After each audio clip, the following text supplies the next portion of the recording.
Y'all have a nice day. I'm going to go about my business. I will not speak about this piece of shit again. Peace and love. Oh, we caught the very end of that. Let's run that back. We're in the building, though, if you didn't know. On my character, because this is not how I act every day. Sit and Politic. Make sure you subscribe. Show some love if you're watching it, wherever you're watching. When I say this is the worst human being I've ever known in my life, I don't know of another human being worse than Jason Whitlock. He is a piece of shit.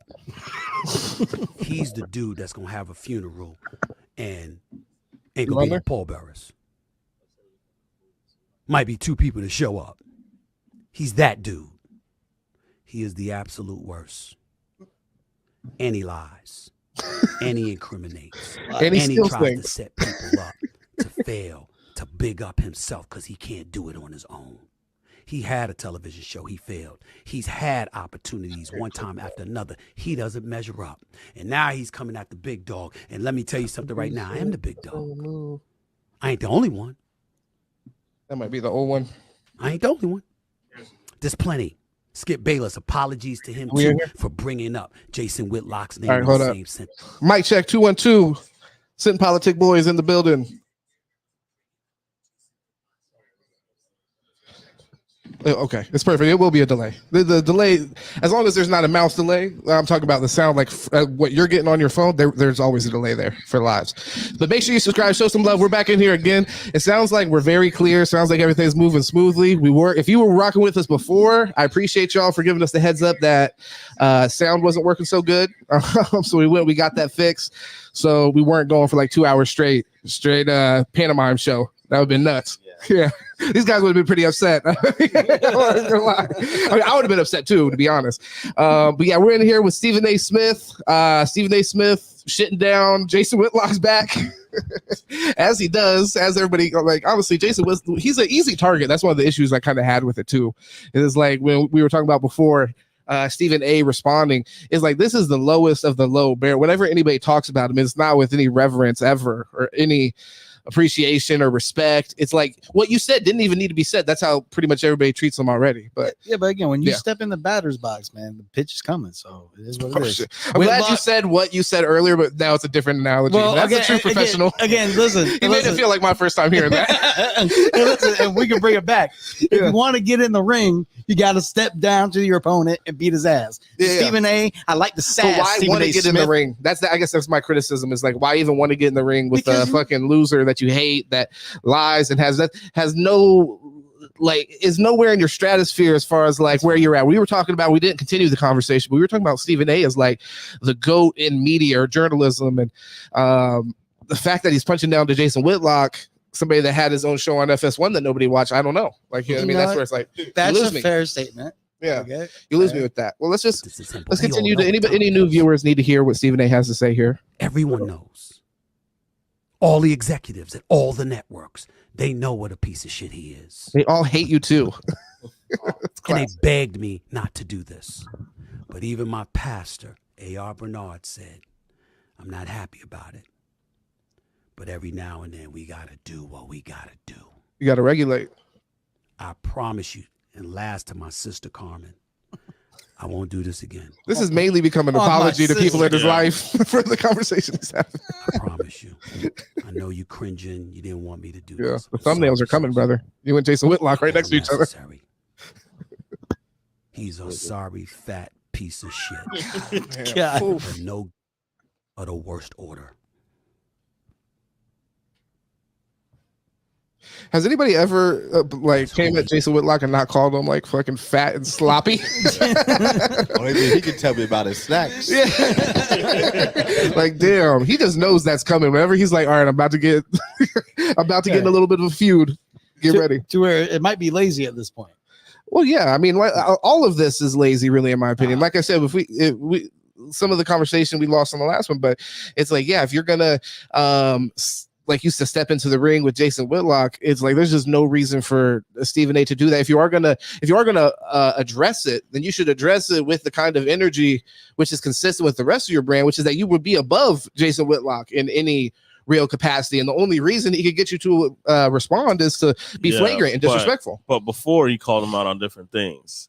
Yeah. He called him out like, yo, your whole story, who it's you fake. Are, Stephen A. Smith, you're like fake. You're non-existent. He's trying to say like he's looking up news articles and he can't see no Stephen A. Smith playing basketball.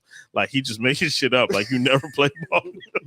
Who averages half a point? That's what he said. Who averages half a point? It's like, see, I hesitate. I feel that. And I think that there's a lot of criticism that can be thrown towards Jason Whitlock, but that's what I'm saying. It's kind of like for Stephen A. Smith to put his name next to that. It's like, what's the point? We wouldn't even be talking about like that story that you're talking about. You got to defend yourself, bro. It's gonna be believable. Like for real, yeah. Maybe he wasn't. Well, I need to check this out. I made me think for a second. Let me Google it and see if Stephen A. I can't find no records on him. That's what Brody's saying. Like, yo, that's what he's saying now, or that's what he's saying. That's before? What Jason Whitlock says. So Stephen A. Smith came out with a book. Yeah. Talked about his whole life story, how he played ball at Winston-Salem State and his high school coach and all this shit. And he's trying to find artifacts of Stephen A. Smith, and there's nothing. He said he can't find nothing on it. Bro, you're a lot. He even referenced that coach's memoir who never referenced Stephen A. He's like your own coach who you said was your mentor didn't even know you. Didn't even like drop your name in his memoir.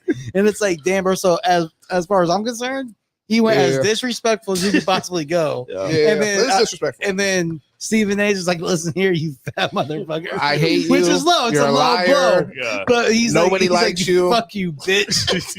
I mean, that's really what he is saying. So it's like, stand on it, Stephen A. That's what I like it. But it's and I want to make sure like 20 years. Everybody knows. When you blow up on this podcast, your podcast is big as fuck. Somebody's coming out and say, "Hey, you weren't on." It'll take 20 years. God, but I'm just saying, like you weren't on Sit and Politic in the studio back there. You know what I mean? And you're like, "What the fuck you talking about?" Like, I feel you. But one, there are people that could say that, and I wouldn't respond. You know what I mean? So I'm like, why the fuck am I responding to this person that is insignificant to what I'm doing? I mean, he is in the same media space, and like I said, I even could understand the situation where he responds, but to like stoop so low to where it's like, this is cringe. This is cringy to me. I know we talked about it. Y'all said it's not really cringy, so that's fine. It's gonna play well for some people. For me, I'm like, Stephen A. Like, what are you doing? Like, you just in like the low hanging fruit, like bullshit insults. Yeah, I can see what you're saying on that, but it was appreciate you, Gene. It's a touchy subject because it's basically like saying, like, bro, Stephen A., when you listen to him, he tries to compare all the time. When I was back at Winston-Salem State playing basketball. That's what I did. What if that is bullshit? You know what I'm saying? That's what I'm trying to say. So you got to defend yourself now because you bring it up. You on ESPN bringing this shit up. Like, yo, this is what you used to do. And it's like, did you really do that? Like, let's figure it out. Like, motherfucker. That's his bad, feeling insecure, feeling like he needs to bring up like a bullshit. I'm not bullshit, but I'm saying like lean on that. But if you're lying lying on that, what else are you lying on? That's fair. What the fuck? And listen, I mean, and I really has anybody seen any video though? I'm just Stephen A. playing ball? No. Okay. Damn, Stephen. They had listen, had cameras.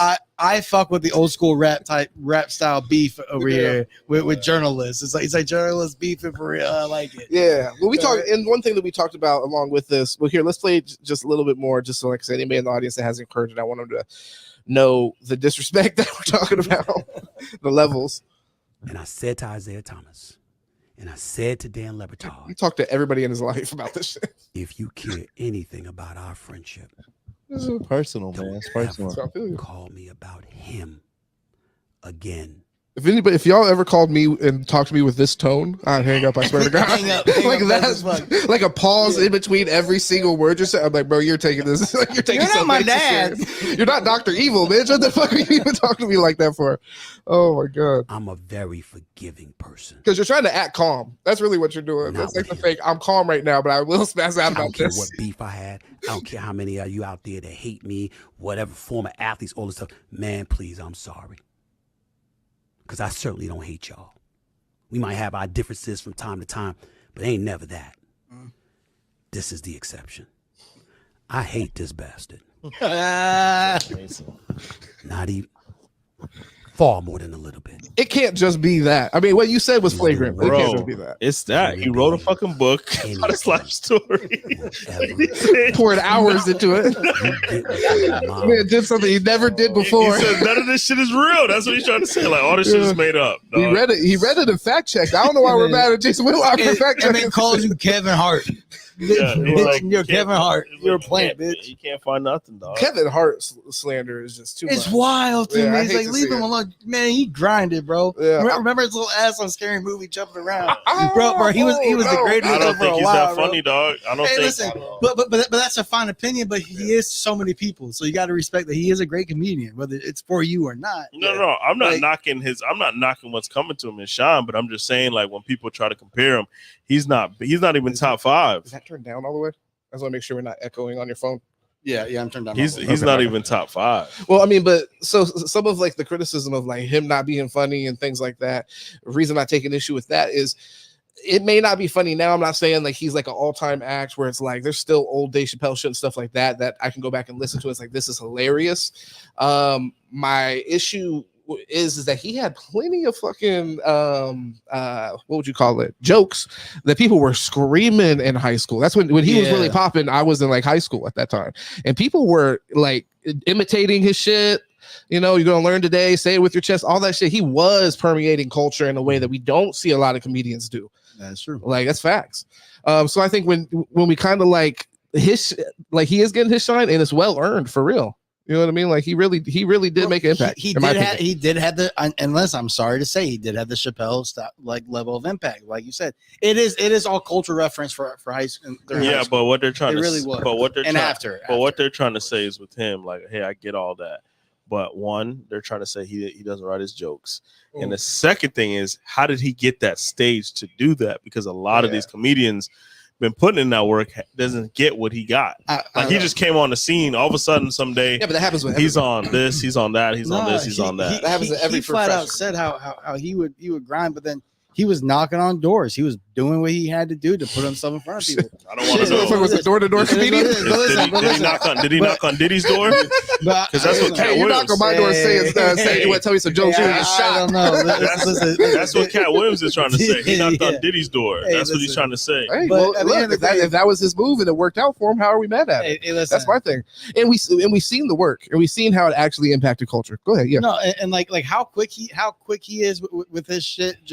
Just when he's live, there's no doubt to me that he writes his own jokes. Like, and that he's funny. Like he obviously every real joke writer, just like every book author, every script writer has a team. Every songwriter has a team, and probably at this has point, a partner or somebody that helps shoot ideas. But I mean, come on, we're gonna. And at this point, we're talking about like he definitely is like top 5 biggest comedians in the world. Yeah, sure. So it's like, I think it's probably really common and would probably hurt us the same way like it hurts when we hear like rappers don't write their own shit when they get to a certain level. It doesn't mean that Drake never wrote his own shit and that he's not a great writer, but then at this point to continue with being as prolific as he is, and maybe to keep up with quality, I don't know. Use his writers. And I think that's a fair criticism, but then to act like he was never funny is fucking wild. I'm not knocking him. And shout out to him. Yeah. He got all those whatever he got. I'm just saying, to me, he's not that funny. I feel you. Fair enough. That's just what it is.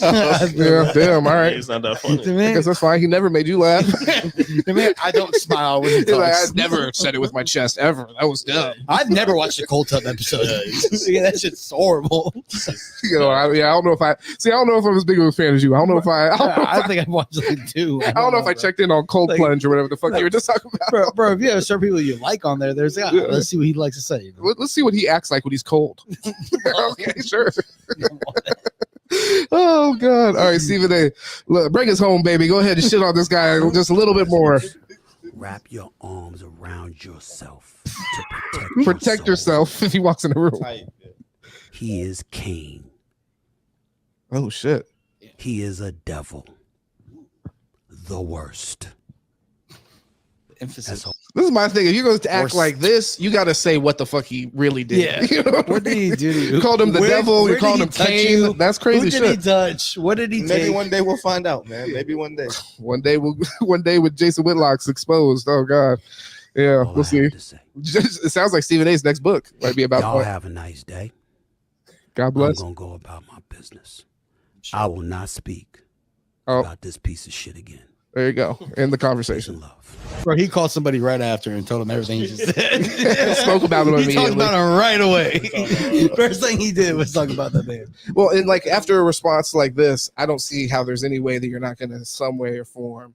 And that's why I'm saying you end up interlocking your careers in a way. Like, I mean, with like, I'm not comparing Jason Whitlock. I guess I am, but I don't mean as far as skill goes, but like with Nas and Jay-Z. Yeah, go ahead. I disagree with that. We're not interlocking their careers because we're not even talking about Jason Whitlock. We're talking about Stephen A. and how he responded to Jason Whitlock. We already know. Yeah. You know what I mean? So it's not like oh, they're intertwined, they're the same journalists. We're like, why are we even responding to this guy? Well, yeah, it is that. But I mean, it is that for like a week period of time, and then however long Jason Whitlock can make it that. Because I mean, he's gonna live off this content now for a little bit. Yeah. And then we'll see. We got that reaction. And then we'll see if Stephen A. really cannot respond. I mean, he's so upset. He was never been happier than called a piece of shit in this life. Listen, it is 2 days until he drops Stephen's wife's name, like just drops a wife's name in the bitch, and then just to get a bigger reaction because he's just gonna stir that pot, bro. You gotta go bigger. Yeah, you gotta go bigger. You gotta swing at this point. Talk about his kids, I guess, or does he have any? I don't know. Yeah, if he doesn't, P Diddy, I love that. I love that about. He said he spent like $20,000 on a Taylor Swift concert for him and his daughter. So, okay, yeah, there you go. So you got a daughter to this. That's great. But we don't even. Stephen A. I'm on your side, by the way. So don't. Yeah. Jason Whitlock might say that's not true. He probably doesn't have a daughter. It might be Jason. Show us pictures from the concert. Who spends $20,000 on concert tickets? Don't take any pictures. This man's whole life is a lie. This shit's made the fuck up. What you're trying to tell me that Stephen A's in the audience and he wasn't on the jumbotron? Oh man, give me a break. That would have been all over CNN if he was there. Well, he did make a good point though. Yeah. He's an actor at the end of the day. Like he's an actor. That's fair. So he's like, yo, this guy's an actor. He was on fucking like General Hospital and all that shit. He's a real actor. Who was? In his defense, he's a bad actor. Wait, he's really bad at it. We would know. I did not know he was on Good Hospital.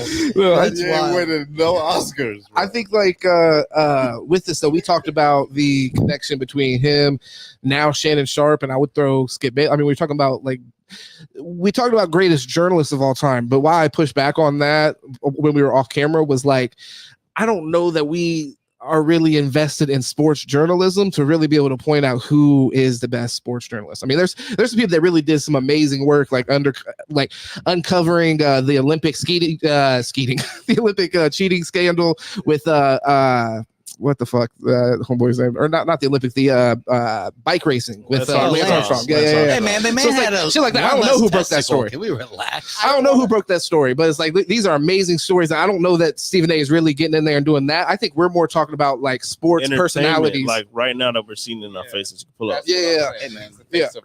Well, which is fair. I think that's fair. But then you mentioned that Shannon Sharpe. You think Shannon Sharpe has right now? That. No, right now. Yeah, Shannon Sharpe. Yeah. Which I do think that he has probably the biggest draw, but I'll speak for myself and I want to know your guys' opinion. I haven't watched literally any First Take aside from like shit that I catch on YouTube. But I'm talking about like tune in to ESPN, zero First Take since he joined or before then, to be honest. Like when Mad Dog or whoever the fuck the other guy was, that was a Skip Bayless clone. Yeah. That was wild when they found Skip Bayless brothers. Uncle or something? Mad Dog is well known on the radio. Yeah, he's way too much. He got a radio face. You know, so we should have told him that. He did shit. But yeah, so I mean, I wasn't watching any of it then when I caught on YouTube. It's just like that kind of media really feels like it's getting to the point where it is like dying. You know what I mean? Like I have to go out of my way, honestly, if I do want to catch that, and I just haven't felt the need for a very long time since really skipping. But there's other outlets. There's other outlets though. Well, so that's the reason why. I mean, you can pull up on any podcast. There's so many podcasts talking about stuff. There's other channels that you can go and people that you can find more entertainment. Right. Before it was First Take. That's why you don't watch it no more because that was the only thing like it. Well, but don't you think that still is speaking to like kind of like a dying industry? It's writings on the wall. It's also the accessibility. I'm sorry to cut you off. The accessibility. So like now I don't have to watch First Take because when I get a chance, I can pull up my phone and I'm gonna see the best clip from First Take. You know what I mean? So I don't need to tune into like at 10 o'clock. Let me see what they're talking about because I'm gonna find out about 11:30 when I check my phone. Well, but don't you think? So I agree with your initial point of accessibility. I think it's the it being married to cable television, like the long form version. But it's like me being somebody, and I'm not sure about you, but I love long form content. I'll sit down and like if I have the opportunity, I'd really prefer to take in the whole conversation if I really want to see something. Exactly. I agree with that. With them, I don't know if you're even able to do that online, which would make sense that you wouldn't, because they want you to get your cable package. Go ahead. But see that is part of the problem, in my opinion, is because like I'll see a clip and I'll be like, okay, but I want to see the before and after of like what led to this, and then what was a follow, like what happened after, and you can't find that. In which everything else you can probably go on YouTube and find. Now again, with the linear programs, the thing is, especially people our age and younger, a lot of people are just they have YouTube, they have so many different platforms, like we said, that they're not watching the linear TV sitting there on ESPN. Yeah. While a lot of people who maybe have an office job, who are sitting there, who have it playing in the background, they'll have it on TV. So numbers are where it's at for ESPN. But what's funny is that with like the McAfee show, they show the numbers. They're trying to say it's lower the first take. But if you watch it on YouTube, like I do, when live, bro, you have 90,000 streamers on a live show, added with what he's getting on TV, which he's actually doing more numbers on YouTube than he is on TV. And that's kind of where you're seeing that that's where it's going. The Club Shay Shay is actually a bigger hit, and he can actually get more out of that than he can sitting on First Take. Now, the whole barbershop style of conversation that we enjoy, that stuff is there. But what's happening is people got so over the cliche conversation and the cliche way about it. So I think if TV goes with more of a Shannon Sharp, like to your point, that's going to draw more people in, is because his personality is more relatable to the everyday person, and the conversation stays more relatable to everybody else. I just think, and that's why Pat McAfee's such a big success. Maybe he's toned it back now, but before, you can talk about anything you want to talk when you're on a podcast. When you're on ESPN, you have to watch what you say. So I think that's why it's different that ESPN is not getting it, because it's the same topics all the time. They're talking about the Cowboys, 30 minutes wasting time talking about the Cowboys every single show. LeBron James, every single show. Nobody wants to hear that shit no more. They're tired of it. Well, I think that that's a great point. This will be real quick because I want to let you go, but the formulaic nature, and you kind of touched on that, where it's like what Skip's take is going to be before you even turn it on, and what Stephen A is going to do. Absolutely. And it basically Shannon and Skip just redid that formula, and it became LeBron defender, LeBron hater, Cowboys lover, Cowboys hater. It's like every time, and there was no nuance to it. They had to basically play that position, right? To where us as the viewers, and especially like now a more informed audience, I mean, with so many more opinions and stuff, and so many more access to different and alternative facts but just in sports, right? You now have a more informed opinion on, okay, time out, man. LeBron, no matter whether you think he's 1, 2, 3, 4, or 5, you have to put him in there, right? And then the conversation goes. Where Skip will sit there and be totally against everything he does, it becomes kind of like a nuisance, per se. Yeah. But they'd end up forcing opinions where it's like, bro, like that's not even consistent with anything else you would ever say. Right. Or like, for example, LeBron's like Cleveland Cavaliers run. That was something that eventually like Skip gave him credit for. But that was really a run, even when they lost. I'm saying when Kyrie went down, Kevin Love went down, that was something that anybody that loves basketball can appreciate, that they were witnessing it in their era. Like when Michael Jordan was going, it was one of those where it's like lead every statistical category and lose, and it's your fault. That's wild to me. To your point. I also think too, I want to hear from the player's perspective. Right. Like I want to hear from someone who actually did it, who can actually talk about the game, who knows. Right. What the fuck does Skip Bayless know? You know what I mean? Like, he has journalism, but he's not out there playing basketball with these guys or playing football with these guys. Let me hear about, you know what I mean, like the Kurt Warners, who's Super Bowl champion, that can tell you, like when he talks about like Tua and his progressions and his reads, he's letting me know what it, you know what I mean? He's letting me know what's up. Now, like, damn, I didn't know that. A little pushback to that is, if you're an intelligent person, you can definitely sit there and be around all these people and pick up nuances and understand what to look for and what to say, and really start to build an intelligent and informed opinion. So I can't say that you can't. It's that you have to be able to stand on something and not just stand on, well, I have to be this character. And that's kind of where like where you said the freedom of like Pat McAfee show is, ESPN doesn't own his show or his rights. They are his vessel, but he is the complete and utter captain of his vessel, right? Like of that ship. So that's where, if they can start to rework contracts to where you're basically, a subcontractor of yourself instead of, hey, I'm just a pure employee and I have to watch what I say, then maybe people have more trust and more willing to watch stuff like First Take. Because right now there's a big disconnect between the people on that set and what the reality is outside the set, at least through our perspectives. Well, I mean, I think cable is. I really think that's a huge part of this. It's just that cable is dying, and like YouTube is free and accessible. Everybody can get to it. So even people that may have had access to cable, it's something that just becomes not a necessity anymore. I want to push back on your point of the players. I think that is really important and very valuable, but I think there's still like the players voluntarily handcuff themselves because they want to maintain relationships and so on and so forth with other players. So there's a lot of bullshit watching player podcasts and stuff like that where they won't touch on shit. So it's like I agree with the breaking down of the game. That could be interesting, like your Kurt Warner example. But when we're talking about like really delving into the game, there's very few like Jeff Teague is willing to get into like some interesting shit, some really interesting nuances. But most of the time, it's very surface level, back and forth bullshit for real. And I will say, the better the player, the worse the analysis. Ooh, interesting. It's fair. Interesting. I really feel. Why do you think that is? Yeah. Because they're looking at it from their standpoint. Like, okay, I was this good, I would have did it like this. That's not how every player does it, and not every player is as good as I like that said person. You know what I mean? So I think the better the player, the worse. Shaq. I'm a big man. When I was there, I did it. That's what you need to do. Well, like Michael Jordan, like Michael Jordan is great though. Like Michael Jordan with, but it's just not realistic. Like Michael Jordan with talent evaluation with the Hornets, where it's like that's an interesting point where you kind of like apply your own perspective to people that just could never even think like you or whatever. So which that's where like a Dan Orlovsky, honestly. Where people are like, well, what does he know? Well, hold on, man. This guy was that bad as a player, but still had a 13-year career as a backup because of what he brought to that quarterback room and what people need to listen to, and that they listen to what a quarterback room is. You have Matthew Stafford, who's a starter. Well, he has to prepare.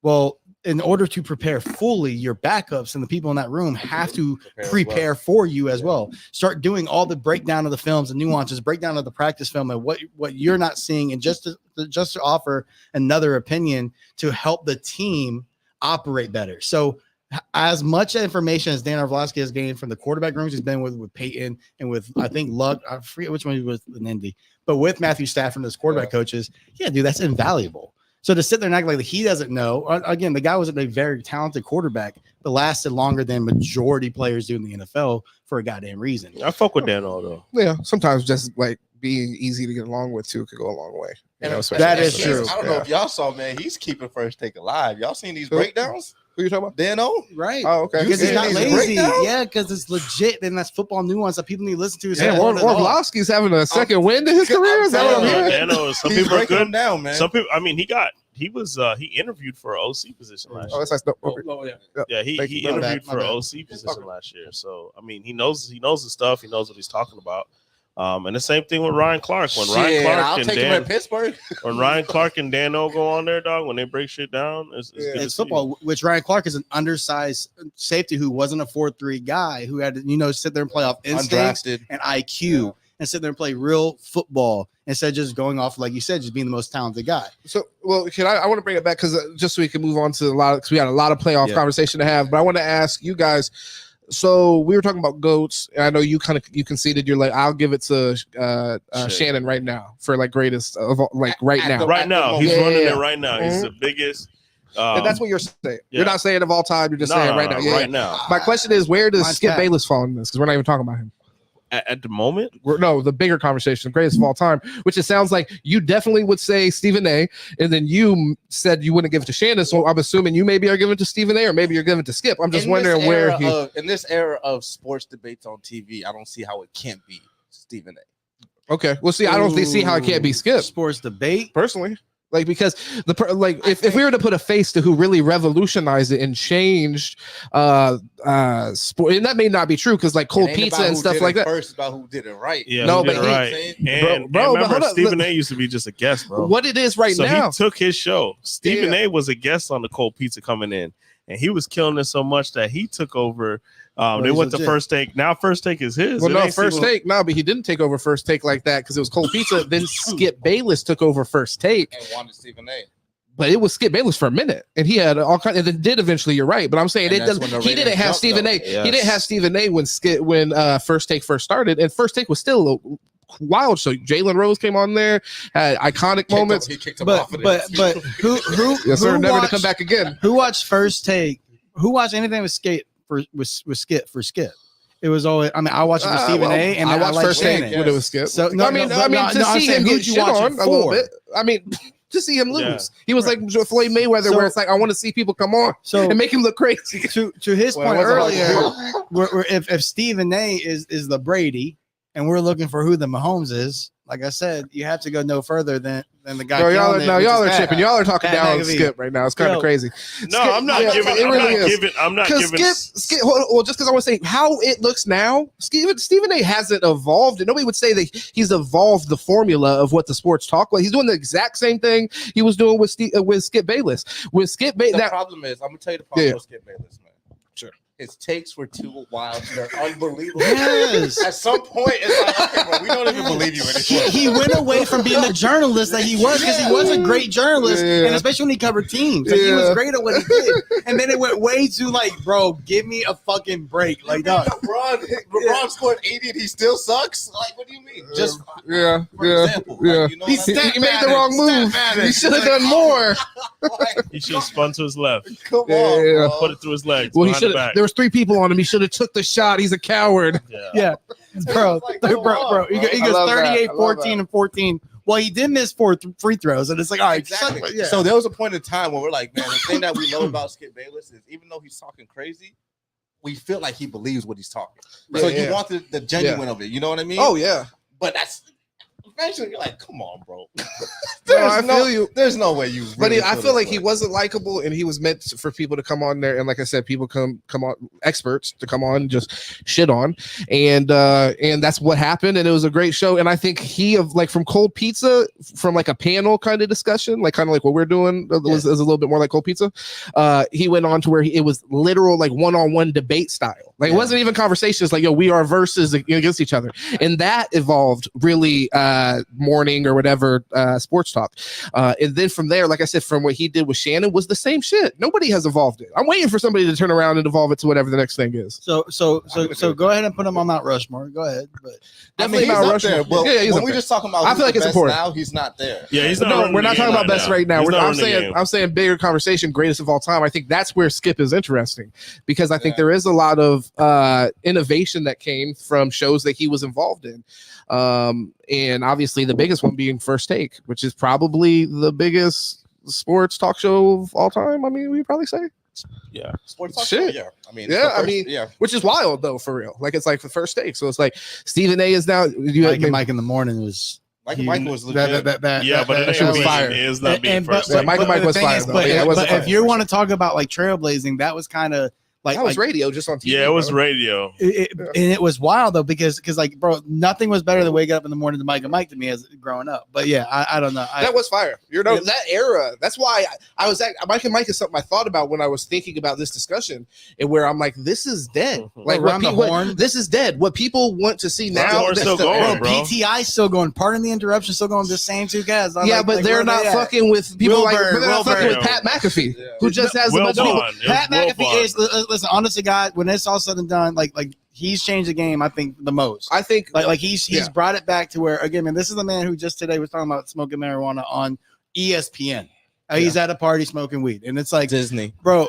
That shit would have never happened. Like the man, with the Aaron Rodgers shit. He's joking. I know, but I'm saying like to where like there's no repercussion, there's no blowback for him. Yeah. Like at the end of the day, like with the Aaron shit, he came back. He came back. But he couldn't do that 10 years ago, though, even with the same format. It is a different time. You know what I mean? We are kind of like giving him like a little bit extra. Look at online. So brave. No, but look at online. But no, look at online sports betting, right? Look at that Vanilla King go. Stop. But no. Look at online sports betting. Look at online sports betting. No. Look at online sports betting, and then it blew up once. His show blew up and FanDuel was his sponsor. That's who was paying for the show. And then FanDuel started taking state. And then it's been a thing. So I don't know. at the end of the day, he's kind of been blowing it up. So when you think about, I think talking about who's the to, biggest now, to gamble, man. I can't say FanDuel. He made FanDuel joke. Like people love to gamble, man. You give them opportunity to fucking spend their money on other people. Bro, his fucking show playing flat sports. Out, they will. What was wild was they were doing the draft coverage. Yeah. And here, can I just because I want to read Gene's comment. It's been a minute. He just said, punter though. I just want to throw that. This is just real quick. He said, my dog lit. He said, hit that bit for me one time. Yeah. So, yep. Just want to let you know. Love you. Want to make sure I got back to that. Go ahead. My number one receiver was good, but no. At the end of the day, when Mac Jones was supposed to go third, right? They were told that he wasn't going third, that somebody else was going third, which was Trey Lance. Mm-hmm.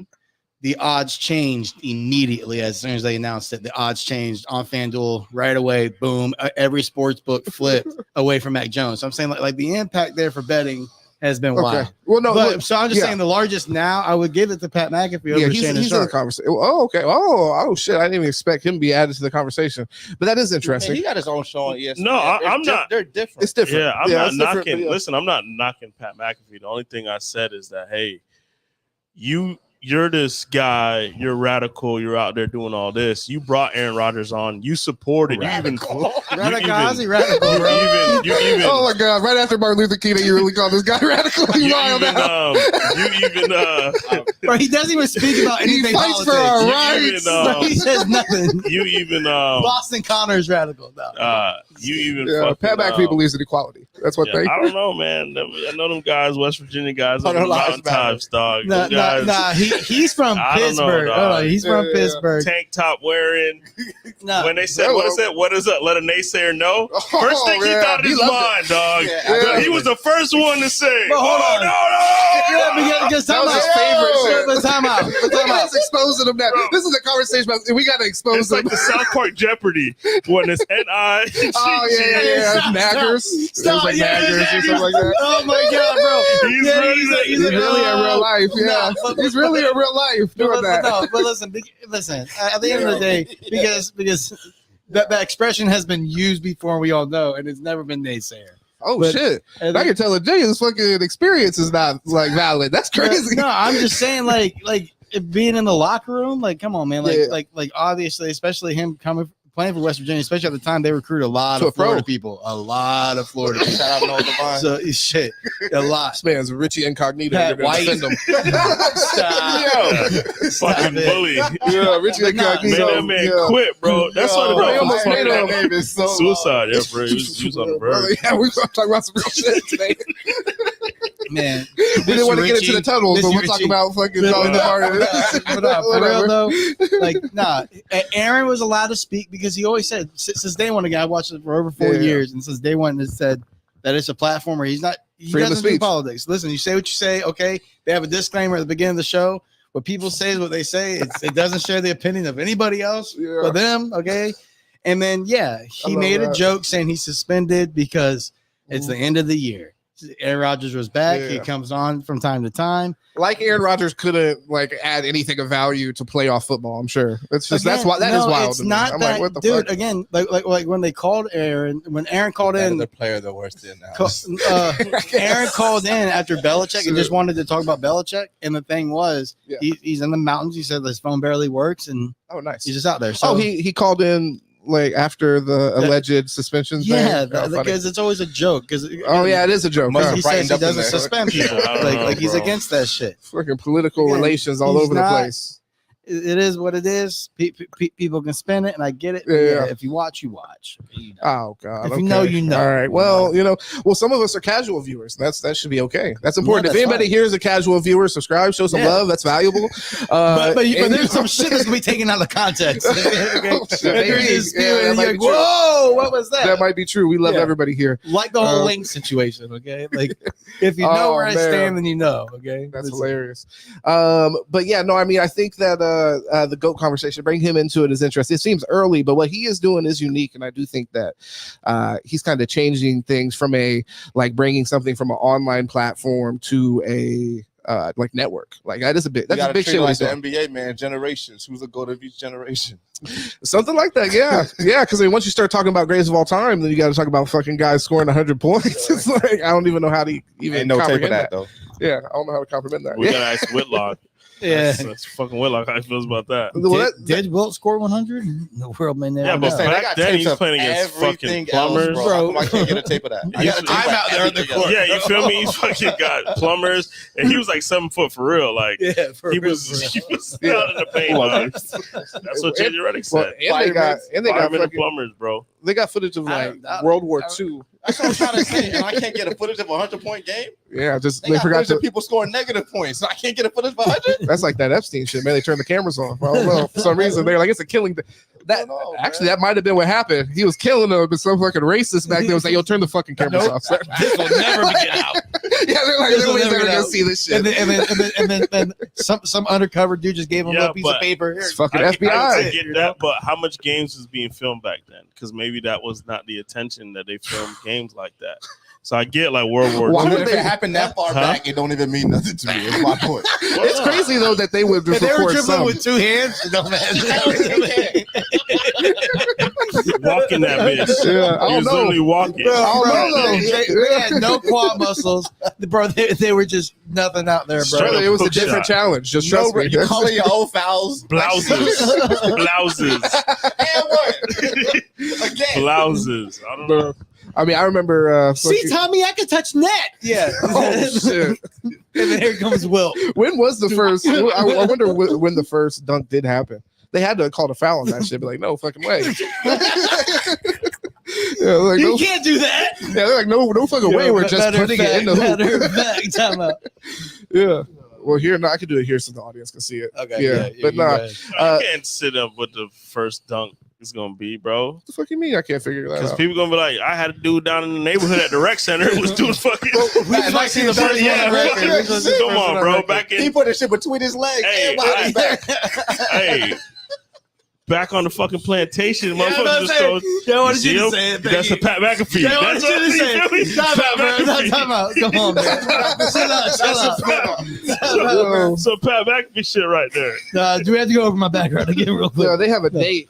They have a literal date. Let me pull this up for the audience. Happy Dunk Day. So yeah, December 5th, 1936. Oh, in NBA history, yeah. I'm just talking about whoever. You said the first person. You saying they weren't even filming shit, bro? Come on. Said 30. Did y'all not hear me? Did you literally get? What was his name? Oh damn.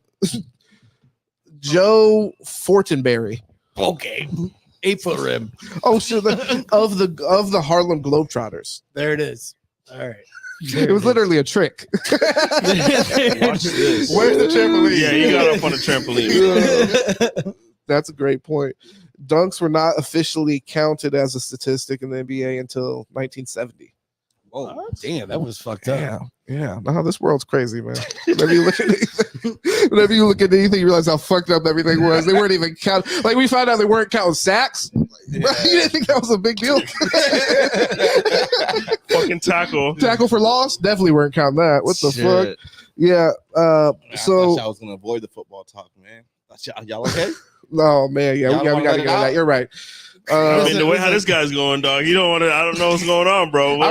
He's looking up dunks from 1930, dog. Like this is how I cope. I don't want to talk about that. I don't want to talk about that. Nah, let's talk about it. I'm ready to talk about that. Hey, hold on. Can I just say Bob Curlin was the first person credited with a dunk in a basketball game? I just want to say that. Okay.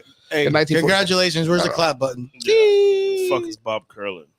Sit Politic. Sit and Politic. Show some love. Yeah, so we can get into all the games. The playoff weekend, first playoffs. I'm a little sour. We just talk about the Miami Dolphins. Just get it out the way.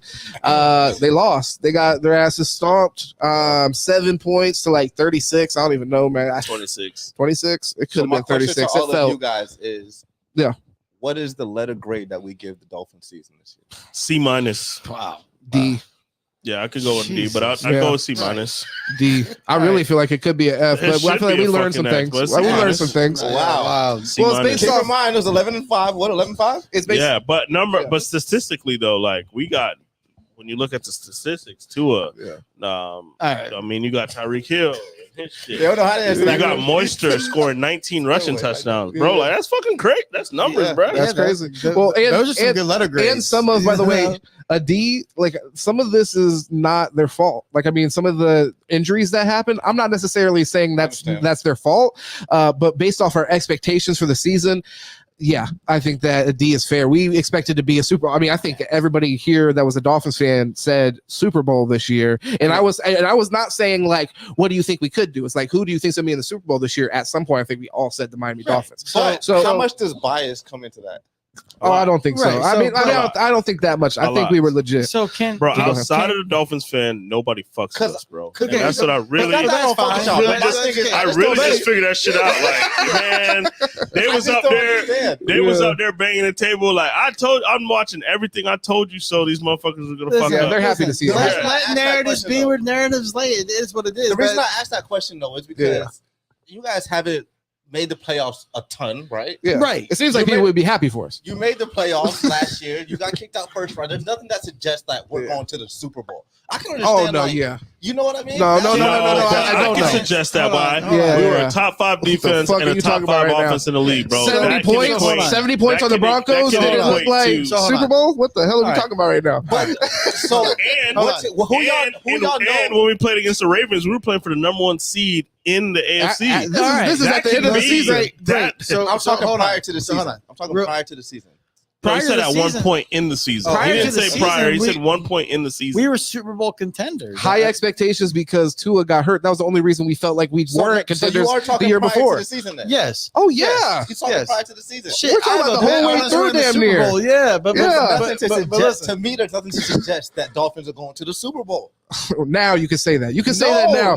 Yeah, you can say that now and feel good about it. Okay. Yeah. If we had been having this conversation 4 weeks ago, you wouldn't. I guarantee you wouldn't been saying it, feeling like, yeah, no, hell no. You're tripping right now. The thing is, I'm not saying they're not contenders. That's not what I'm trying to say. Yeah. They can win, okay? But to say like, okay, yeah, I got these boys. Let it out. I got these boys to his first playoff. It's gonna be Patty. It's gonna be Josh. He's gonna be Joe. There's just it's just not realistic. The team, man. Outside of bias. The team from top to bottom. Hold on. The team from top to bottom. We got players everywhere. And here's why.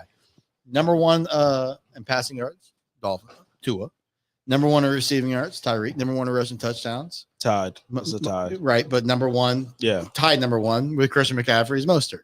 Okay, and then with the season that Achane had, with the skill level of the defense and where they were before the injuries, yes, by all means, it was Super Bowl or bust. So when you ask the letter grade, A plus would be what, Super Bowl? Mm-hmm. Okay, so then B plus would be what, AFC Championship game? Mm-hmm. So a wild card is a C minus or a D. I mean, a wild card should really be like a B minus. But what about a wild card where you got your ass stomped? It's the fashion how we play. It's the fashion how we play. No, but hold on, right? But at the end of the stomped. I don't know. But at the end of the day, but hold on. At the end of the day, you gotta even bring it back though. You gotta dominate it. You got stomped, right? Bad. B. It was really worse than what it even turned out. If I'm being honest. Take it outside of that. You shouldn't have been in that situation. Yeah. What do you mean?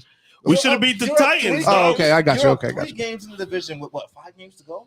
Right. And then we lost 4 starting offensive linemen. Tyreek Hill was in a walking boot. And then we lost Sachs. And then we lost Bradley and Jalen Phillips and Van Ginkel. I get the bad fortune. But we can't be up 14 in the fourth quarter to the Tennessee Titans and get beat. Listen, the game plan at the end of that defensively was bad, but hold on. I don't give a fuck who's coaching. You can coach the fucking team. Yeah, that's a meltdown. 14? That's meltdown, yeah. After they gifted to us, motherfucker drops a fumble. Like, here you go. Yeah, like, what the fuck? It was a crazy game. Bad, and then the play that broke it for him to get close was DeAndre Hopkins over top Duke Riley and in front of Elijah Campbell. Did we see that Duke and it's Riley like, play? Okay. Oh my God. And it's like, all right. So basically it was a Hall of Fame player still playing at a high level. You watch this Pat McAfee also our worst players on our team. It don't matter, bro. So to me, I'm gonna say bad fortune. Sure. Yeah. Here's the problem. So that's C plus all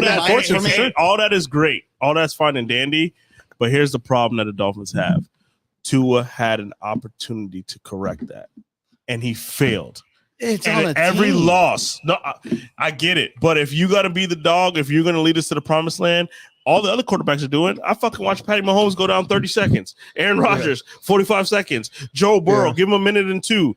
But when it comes to Tua, you got fucking 2 minutes, and you got the fucking 2-minute warning. And he's about to, and you were about to pay him. And what's he do? And we're about to pay him. That's what's the fuck does he do? Do you max dollar him?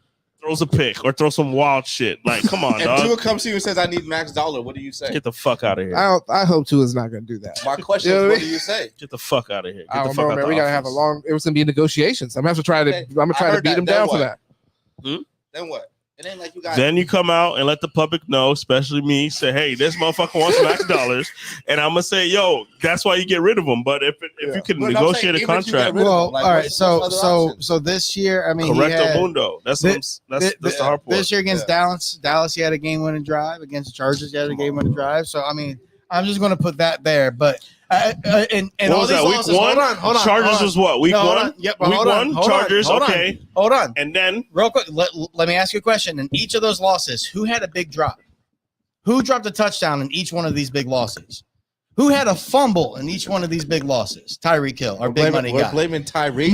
No, I'm saying there's blame to go around. I'm saying there's blame to go around. Hold on. The only reason you guys even had a touchdown in that game is because Tyreek, because that was the worst fucking throw I ever seen in my life. And how many did Patrick Mahomes have that were underthrown in that same game? Okay. Okay.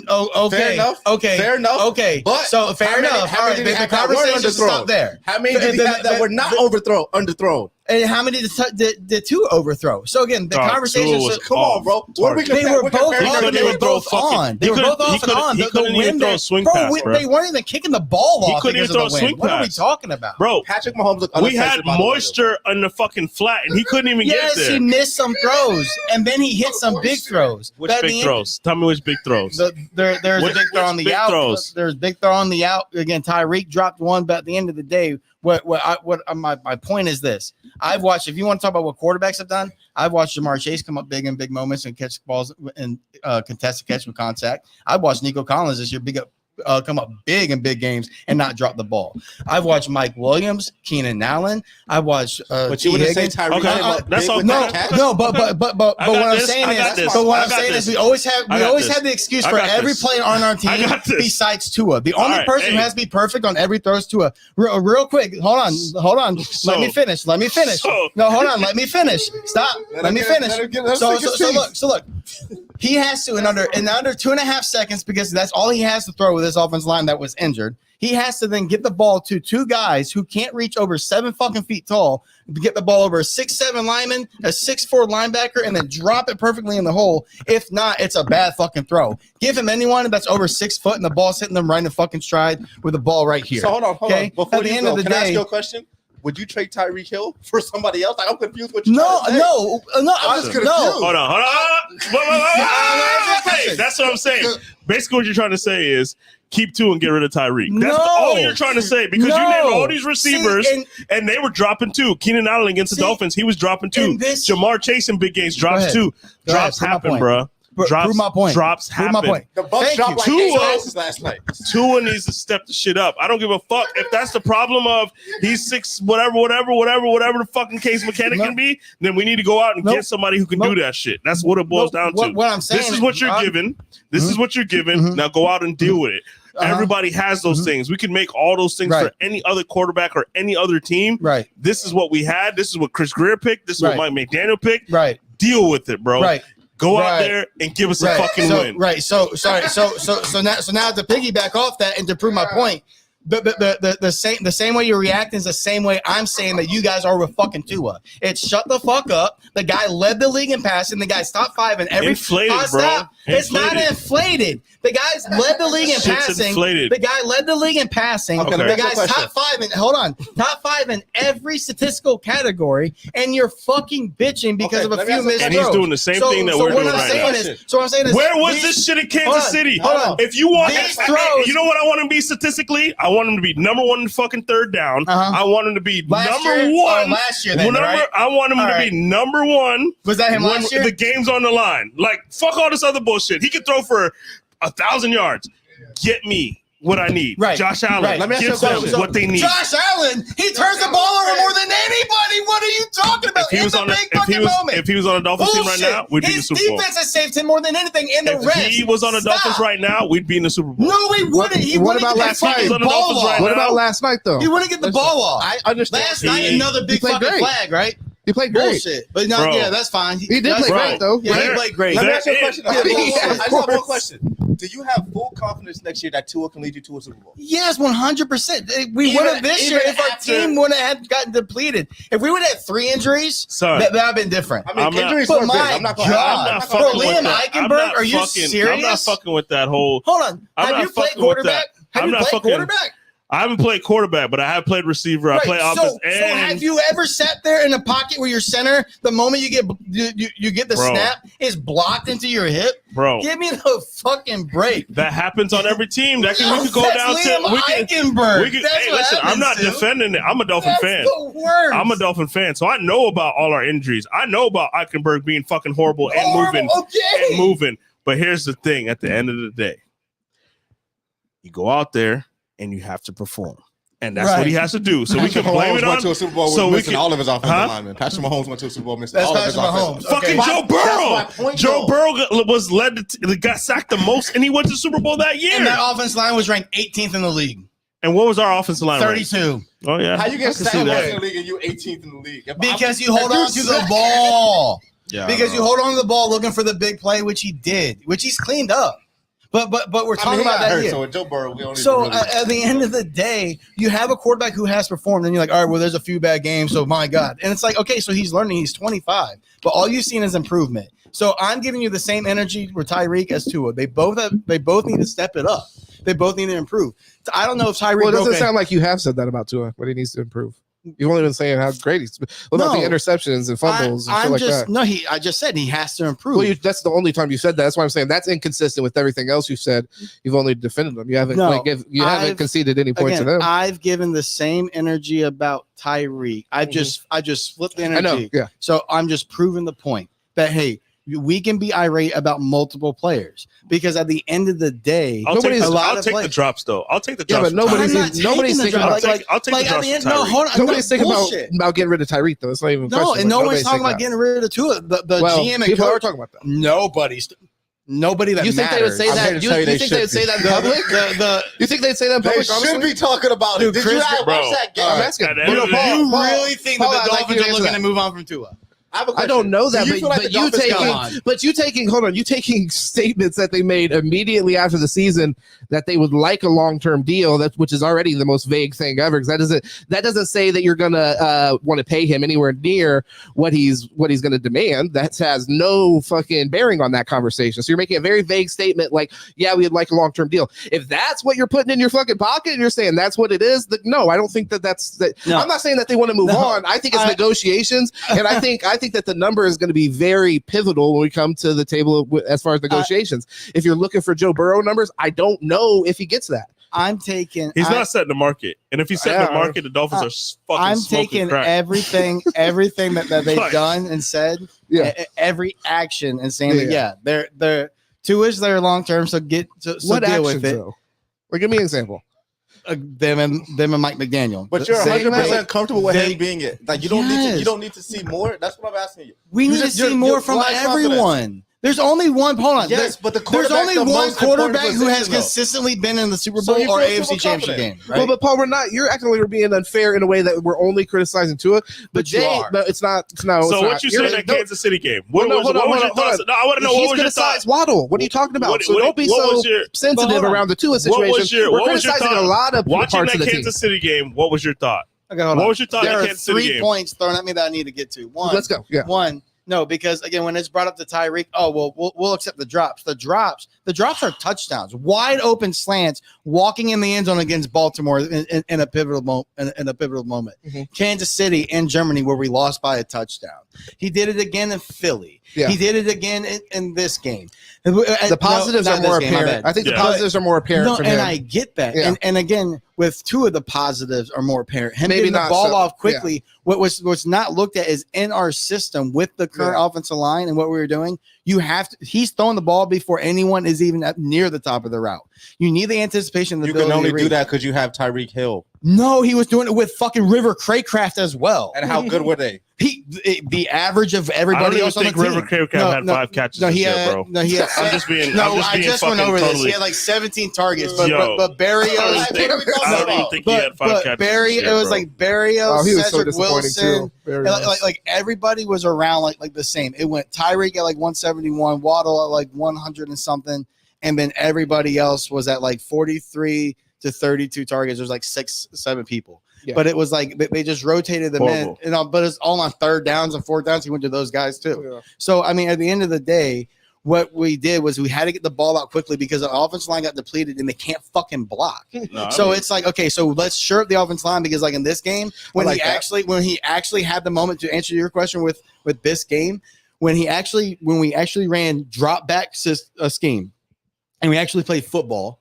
And in the 3rd and 4th quarter, he actually looked much better than he did earlier in the game. There were those big throws where he's throwing an 18-yard out route from the other hash. Yeah, but I think into coverage. That's a big time throw. And that's Mike McDaniel's fault because that's the one that the Bills picked off. No, against the Chiefs. Fucking Chase Claypool the running the fucking. And exactly. Now hold on. Now look, in that game, okay, we lose that game, and Tua, but exactly, and as a coach, you see that. We knew that at the moment, Chase Claypool, if he would have just ran the out instead of a speed cut and taking it 3 yards further upfield, the ball hits our 6'3" target in the fucking chest, and he's taking contact, either getting out of bounds or he called timeout. And that's a 15-yard play. I know we didn't have a timeout, my bad, but that's a 15-yard play. You can't take a sack in that moment, or we're out of any contention. Mm-hmm. So at the end of the day, that was a right decision, good throw. It's bad on the receiver, but we're going to blame the quarterback because that's convenient. Just double cover to Chase Claypool doesn't sound cool. He has to improve, and in a lot of things, he needs to get better at escaping the pocket and go back to trusting his body. Yeah. Okay, you're not going to get hurt. You proved it. Okay, good. Now let's just go out there and play. So he needs to get his body better. No, I don't want him scrambling. No, but we need to again. But that's one of the biggest knocks is when we're watching Josh Allen, Patrick Mahomes, they're extended plays. Okay, well we need to see that too. Fine, he's gonna get killed. He showed, my God, he had a ball that went 60 yards in the air this year in stride. So he showed he was that. throwing up gang signs at fucking Kansas City. I mean, Cincinnati. I want to see if you're in the same position I am as a Dolphins fan, because I want to make my point clear, because I think that you're coming out a little defensive where I don't think that we're being unfair to Tua in this way. That ideally, and I think this is where the Dolphins are at too, that's why their statements aren't wrong, but it's like to say, let me make it clear. So with Tua, with the season that we just had, how it ended, some of the big games where he didn't make the difference, and you would have liked in those games for him to make the difference before you go into a contract year. This is the main crux. Is it's a contract year, so we have a real decision to make on a team in some places where we're elite, but we're aging. I think Jay's right. We genuinely have to make a decision, and I think that the number that's why I said the number is so important. I think that we all want Tua probably to come back for a number that makes sense, where we can still team build and do stuff like that. But there's a universe where he could have came out and performed a certain way, or everybody could have stayed healthy and stuff like that, where I think we go into the off season and it's blindly like, okay, let's set the market. This is the guy, whatever, let's go. So I think that's where we're at, where we're going into it a little bit more cautious because we need to still be able to build a team. But I think for you to pay the guy like Tua the kind of money he's going to want, he has to be able to pick up other people's deficiencies. I don't see him as that. So if we're lacking in this area, okay, yeah, but we got two. But see, again, push back on both. One, if he would have, we could have won the Super Bowl, and the narrative would have still been that it's all Tyreek Hill and everybody else. Two, as far as deficiencies, again, you would have hated him. Again, what do you mean? If we pay attention, him getting the ball out quicker than anybody else in the NFL 2 years in a row is picking up the deficiency of our offensive line. Our offensive line is not as good as it looks because of how quickly the ball comes out. So that is a superpower. He doesn't have the big arm. He'll never have a top 15, top 25 arm strength. Okay, there's top 25. What do you mean? Here's the thing. I'm not asking arm strength. Top 25, brother. No, we need that. Top 25 after. Am I tripping? That's only 7 teams. That's 7 teams. That's worse. I'm just saying. I am expecting he needs to improve on that. Because top 25. Well, at the end of the day, I mean, shit. I can get you 10 yards with form. but really technique is accuracy. Yeah. So I mean, at the end of the day, you're not going to build a bunch of arm strength on him. Yeah. So him being able to hit the ball 55, 60 yards in stride is all you really need in a football game. And again, especially when he gets the ball out, he threw a 56-yard strike to Tyreek in 2.1 seconds. Okay, that is his superpower. Okay, it's just the fact that I'm not even hating on that. You got to be just in comparison because man, like we just saw, he could throw 60 yards, but I remember Tyreek Hill. Patty Mahomes throwing to him for 80. Yeah, but why? But why would that be necessary? Is it maybe because Patrick Mahomes couldn't find the read at the first time, and then he buys time, and then he finds it late? I'm okay with your arm strength thing. I get it. Like and it's not that Tua doesn't have big arm because he has showed it, but I'm saying you need to show it more often, and you need to be able to make all the throws. Right now, he can't make all the throws. And you look at what Steve Spagnuolo did defensively wise. When you're playing against these good defensive coordinators, they take it away. And that's last year against San Francisco, you saw what they did. Okay, all we're going to do is drop our linebackers back. He can't fit it in that window where it needs to go because they're playing too deep of drops. But that defense didn't work against him this year. This defense was a little different. And again, I think if you watch Hard Knocks, you saw Tyreek was in a walking boot. Yeah. I really think that those two injuries to Tyreek and Jalen really hindered them and their rhyming. Of course, injuries. We're not going off the injuries. We're just saying you just can't put up 7 points. And you're the number one offense in the league, like 7, and it's not just the Kansas City game. Mm-hmm. Buffalo, our defense, we talked about it. Hey, we got all these injuries. Mm-hmm. We held Buffalo to 21 points. Like we should, if we're the number one 14, really, because they had that punt return. Yes. But how much of us running the same 2 run plays was that McDaniel just isn't smart enough to think of anything else, or maybe we were handicapped due to our front that's really what we could do. So I think again, what I have seen, and I'll close it here with my stance is I have seen year-over-year improvement from Tua and Mike McDaniel. Yeah. So I have no reason to believe anything other than that there's going to be more year-over-year improvement this year. That's what we hope. Right. Yeah. So, but to me, it's not a hope.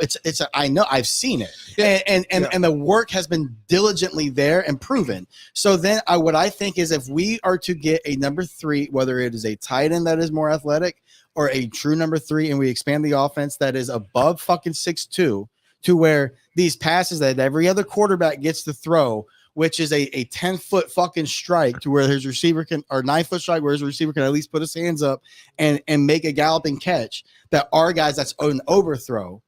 I think that would help expand the offense. Chase Claypool should have been it. I don't know if a move to tight end works for him. I don't know. But I would like to see the offense has to expand, and that's bottom line. So that's on all of them. No, I mean all that's agreeable, but you can go down to every team's roster and they wish they could have a type of player like this, a type of player like that. Yeah. That's what I'm saying. You're not always going to get draft. But you're not always going to get there. I think I saw something where the Texans had like 27 people that went on IR compared to the Dolphins, which is 14. How much was season ending? You know what I mean? I mean, I don't know. I don't know. But I think, I think injuries, man. And then the timing we're was playing horrible. in January, bro. I don't want to injuries. Every team, I guarantee the Chiefs had injuries too. Well, I don't know off the top of my head, but I guarantee we had both our edge rushers. We picked up. I'm not even trying to downplay it, but I just mean like everybody got it. At this time in January, there's not one team that's playing healthy. Yeah. No, of course. You know and there's times with to double back on the arm string thing with Tua where it can be concerning is there was times where I feel like they were trying to play a behind the line of scrimmage game where he was getting the ball out and it just wasn't getting to people quick enough for them to make a play and get upfield. It was fucking. It was inaccurate. It could have been a little at times a little inaccurate, but go ahead. Yeah, I want to hear your response. Now Tyreek has said, he just said this, that there were a lot of plays where the ball was off, that it was on them misreading the coverage. Gotcha. The receiver. So I get what you're saying where the outside throws are not getting there with enough velocity, and that could be concerning. And I get that, and that's where him releasing the ball or with anticipation makes up for it in a way. Mm-hmm. But there are times where you have to find it late, and I get that's a problem. Yeah. But again, every quarterback is going to have something that they don't do well that you're going to have to deal with. I think we're open-minded to that. We're probably closer to than what it seems. I don't know exactly the number, but I think that's where we would have to figure out where our differences lie, how much ground you're willing to give there to Tua. And you mentioned something as far as like the Dolphins not being willing to come to Tua's number. I think we don't know what Tua's. I don't think we know what Tua's number is. If he's asking for max. Okay, gotcha. But everything about him though tells me that he wouldn't be, and especially again, he has a mindset of we need to build a team. And he understands that. And I think he wants the best team available. So that's where I'm saying, like, if you were to say, hey, listen, something that maybe not 100% guarantee, but 90% guarantee to where you're guaranteeing him that he's going to be financially successful, like stable, secure. If something were to happen, but give him 40 to 43 million a year and not 50, to where it's like, all right, we can still use some cap space. Because it looks like, listen, how do you feel about that? I mean, it sounds good. So, but $40 million. I mean, that's an interest just to have a number. I mean, it's just we talk about it. I mean, I've been on this a million times. I'll tell you the same thing as the housing market. Every year, the housing market's going to go up. So I agree. So right now, it's at 50. So if you give them 40, I'm okay with that. But I'm just saying, I don't want to hear breaking news. Tua's your just at the market. He's the highest paid quarterback in the league. That's fair. He's not worth that. Well, he is not worth that. Just to switch topics a little bit.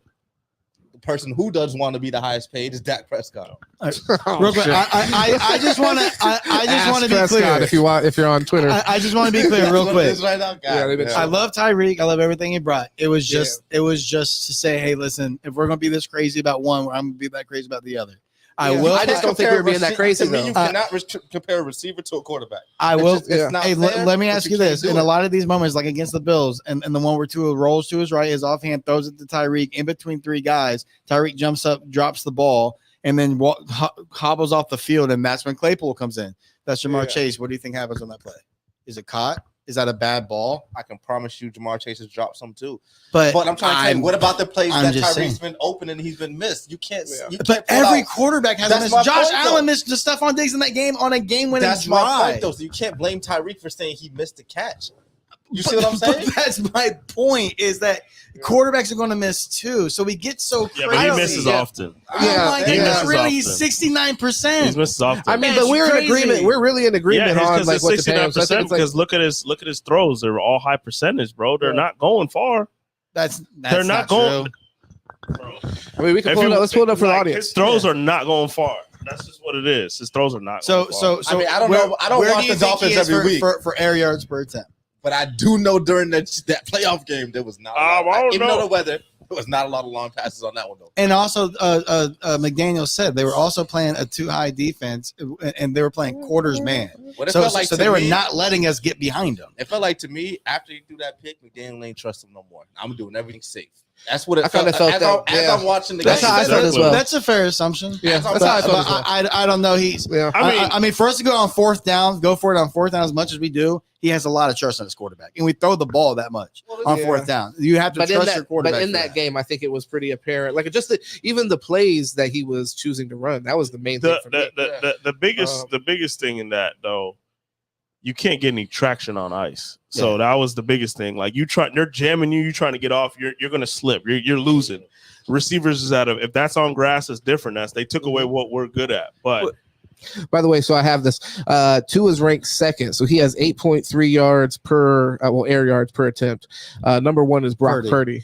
Right, at 9.6. So he actually, there's a big disparity between Purdy and Tua, and then Tua's very close compared to like five other guys. It's interesting to see that leap though. But still too. Yeah. So it's not as short as, again, it's in line with every quarterback. So again, I don't know. I think that there's a lot of ways that we can dissect how coaches call games based off of how the opponent's calling their game.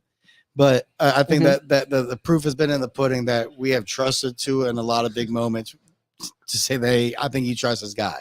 But it is what it is. Like I said, like I said before, it could have been conditional. Trust is conditional. Where they are, you gotta come up big, man. That's what you get paid trust to can be conditional, though. I think that there was a lot made about like the conditions and things like that. So I think just based off trying to win the game, he may have adjusted his play style where I don't think it was necessary. I trust Tua, to be honest. I was like, hey, open it up. Right. Like, I think that's when he's best. That was the main difference that I saw between the regimes, Flores and McDaniel, was that McDaniel was willing to let Tua completely open up the entire field. Yeah. And there are times when that's why I think that we're all like, he's willing to have Tua be a franchise quarterback, paying him 40 to 45 million. So that's why I don't think we're that far. Win a Super Bowl with them. Yeah, and I think that's what you're also saying. That's possible with the right. That's what I'm saying. Yeah. So we're not too far off. I'm gonna be honest. So all this you hear me is not slandered. It's just truth. Like, we need better play out of our quarterback. That's fair. Fine. Yeah. First thing, you have to address the offensive line. Bam.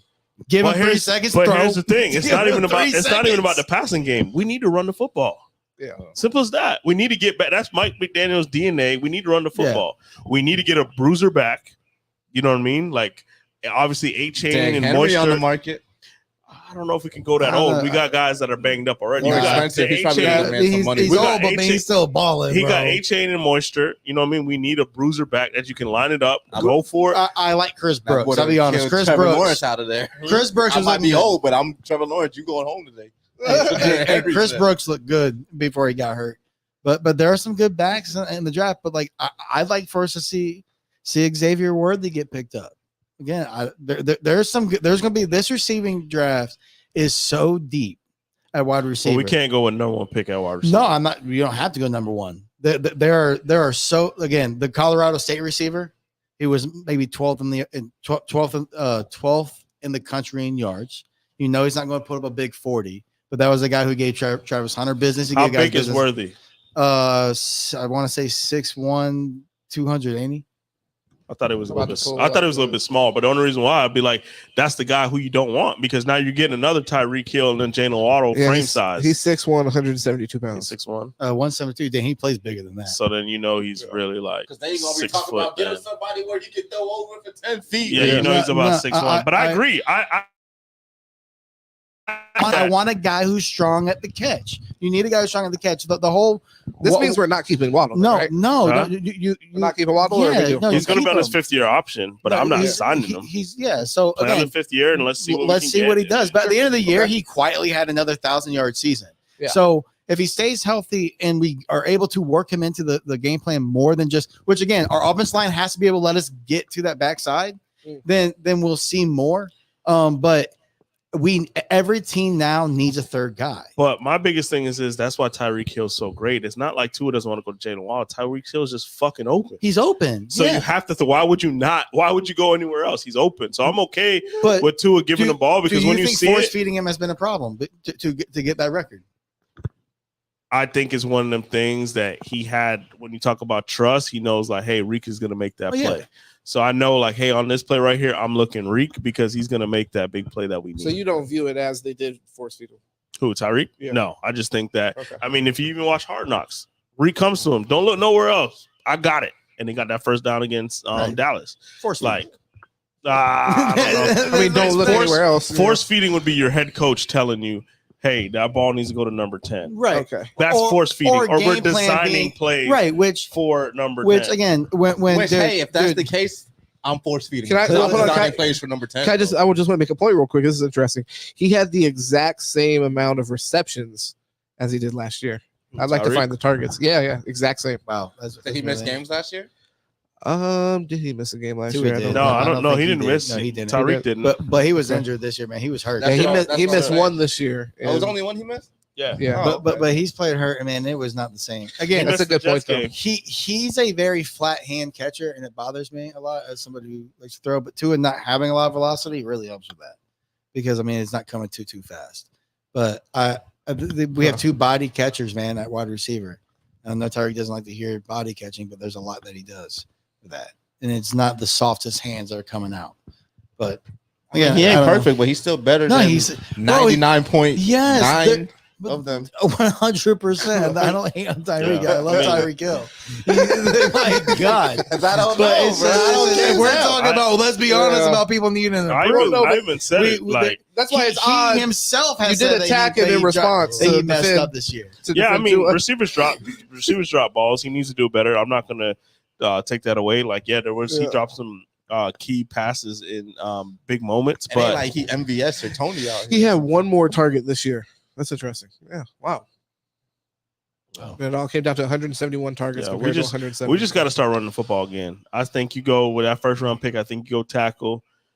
You get Armstead there. He can mold them. Armstead's not playing in every single game. No, he's not. So you get him. He might retire. He said he's considering it. Yeah, it could be, but he's coming back for that. He's coming back for that. Middle linebacker. At us at that 20 spot, 20 something spot. Fangio don't play rookies, bro. You seen it. Don't waste your time. Go out there. You cut Baker. He's our linebacker. You cut Baker. He's contract out. Huh? He's done. Yeah, I thought he had one more year. No, I think he signed through 25. Is it? I thought this was his Remember, we restructured. No, we restructured him. He's Are you talking about Jerome Baker? Yeah, Jerome Baker. Yeah, I thought this was his contract year. You cut Bake. You get a better linebacker. Got to trade Xavier. No, we don't need to trade him. We need to get his ass out of there. Get compensation for his. What the fuck are you gonna get? I don't want shit. This is bad energy all the way around. You're not getting no third round for X, bro. We're still top 20. You're not getting no third round pick for X, bro. That contract's wild. Career. But Greer's flat out said Ogba. So every level you upgrade. Sorry, Emmanuel. I wanted you to win one, bro. Every year at every level you upgrade. If he wants to take a veteran minimum, you keep him. Yeah, it says he signed, by the way, 2024 for $14 million total. That's what I'm saying. The linebackers from the Buccaneers might be out there. Listen, dude from the Buccaneers might be there. Unpopular opinion: our run defense needs Raekwon Davis, and his contract's up, and we need to go ahead and pay him a little bit of money to keep Raekwon around because a run stuffing nose guard is not easy to find in the NFL. And we got the Christian Wilkins. That's for franchise tag. Franchise tag. Got you. No, Chris Greer flat out said he's going to let him be a free agent. He's earned it, and that their offer's their offer, and we'll see what happens. What the fuck kind of bullshit is that? What kind of honor? He's out. You franchise tag. Yeah, we're not paying him. They're doing the same thing with Robert Hunt. He said that they gave him a great offer, and at the end of the day, they're letting them all go. What are they doing right now? She's frost on that one. It's for the players' best. He's saying, "Fuck that. That's not your job." Yeah. No, it is. Player relation is for free agency. I will say this. Not when it's your job on the line. Yeah, I will say this. You're gonna get fired when they reach out to another team, and now your team's bad. I will say this. He was trying to get like $22 million a year. Yeah, no, he wants top. He wants crazy. Christian Wilkins. He wants number one defensive line money, and it's like he's good, but he's not that good. And I can tell you why. Sealer had a better game against the Ravens. We were getting our ass kicked. Like we need D tackles to step up, and he's getting blown the fuck off. Sealer's getting his ass kicked against the Chiefs. But there's a lot that goes into that. Like with the defensive tackle, one sometimes it's not even making the play; it's just being a disruptive player. And then also, what he does off the field is also really big for us. So I'm not saying that we pay him 20 like reset market value, but like up there. But up there, I mean, like what does that mean? First round pick. I'll be comfortable. Well, like like when you say off, what he does for us off the field. As far as like just leadership wise, like I think it's known that he's one of the leaders of the defense, and I think that goes a long way, especially when you have a coach like McDaniel, which I don't have the most confidence in how he's gonna regulate a locker room. So those like players that could step up in those moments, I think are really important for him, and players that have been there for a long time. There's something to be said. We're talking about player relations, letting them go get a bag. How about you just fucking pay them? That's the best way to show. You can't pay everybody though. You can't. Well, because you're sitting now. You're sitting. Well, I mean, definitely you're not gonna be able to pay him if he hits the open market. I think that's why that's crazy. Pay Tua. You're talking about look how much players you're talking about paying. You're talking about paying Tua. You're talking about paying Waddle. You're talking about paying Holland. Robert Hunt. You're talking about paying Hunt, but Hunt's cool, but he's not going to command that type of money as those players. Well, and that's why he's saying like test the market, see what you can get, and because Hunt's not going to get. But Wilkins will though. That's the thing. If you let him hit the open market, he'll get. But do you want to pay him the number one money? I mean, I'm saying most likely I'm not, but the franchise tag is on the table. This is like la bullshit that you're talking about, where it's like you gotta just respect them, go get their value out of the capitalist market. Fuck that. Your job is to put together the best team. You're letting them. In my opinion, I respect his talent. I think franchise tag him, and then you got to negotiate with him. And it's not going to be $22 million, but I think it could be a really. You might have to franchise tag too. Yeah, I mean, sure. You might have to if you can't agree on the number. I'm not giving him top dollar no matter what. No, but I don't think you franchise tag him this year though. But franchise tag ain't top money. But if we're talking about building a Super Bowl team, you need to have these components on your team. You can't pay Tua the franchise tag when you have Christian Williams right there. You need to tag him. You need to tag them, and you need to build around them. You can only franchise tag one person. Yeah. And you can only do it to the same person twice, right? Yeah. You got to tackle. Hold on, you're saying if you couldn't come to terms, take a D tackle or quarterback? If you couldn't come to terms with we Tua know, we already know at the end of the day we're gonna pay Tua. Like but you're saying $50 million off the table. If you won't budge off that, then you have to franchise tag him. You fucking trade his ass. Go out there and get Justin Fields. If you don't get if Tua's trying to say Fields conversation is very interesting. I've heard that quite a bit. Huh? No, but I'm trade him. He's not on contract. Cut him, drop him, whatever the fuck we do. No, he just walks. Yeah, he walks out. Fucking. Who the fuck wants to pick up the most shit in the world at that point? Who wants to pick up Tua, bro? Shit, everybody. Pittsburgh. Pittsburgh. Yeah. This is a Steeler fan. What are you thinking? No, y'all could use him. Be honest. Listen, man, Tua is not good in cold weather. Do not come to Pittsburgh. Wow. Good point.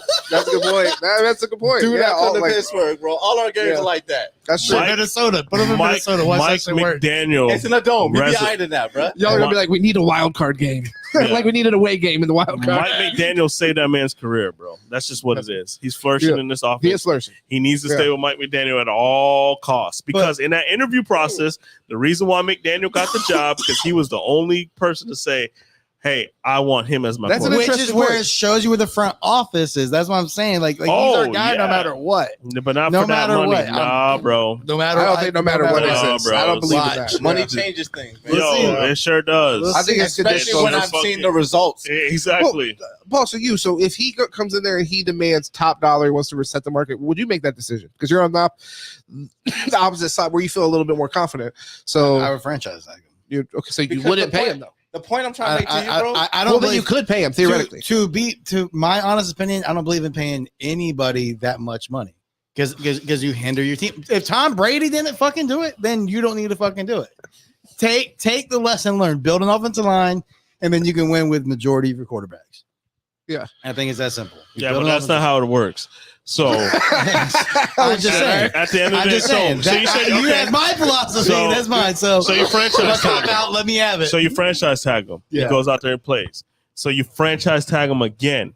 Yeah. And then now by that time, 2 years, that $50 million is now $70 million. But what do you do then? Now the salary cap changed that much. In 2 years, what are you going to pay him then when he goes up to $70 million?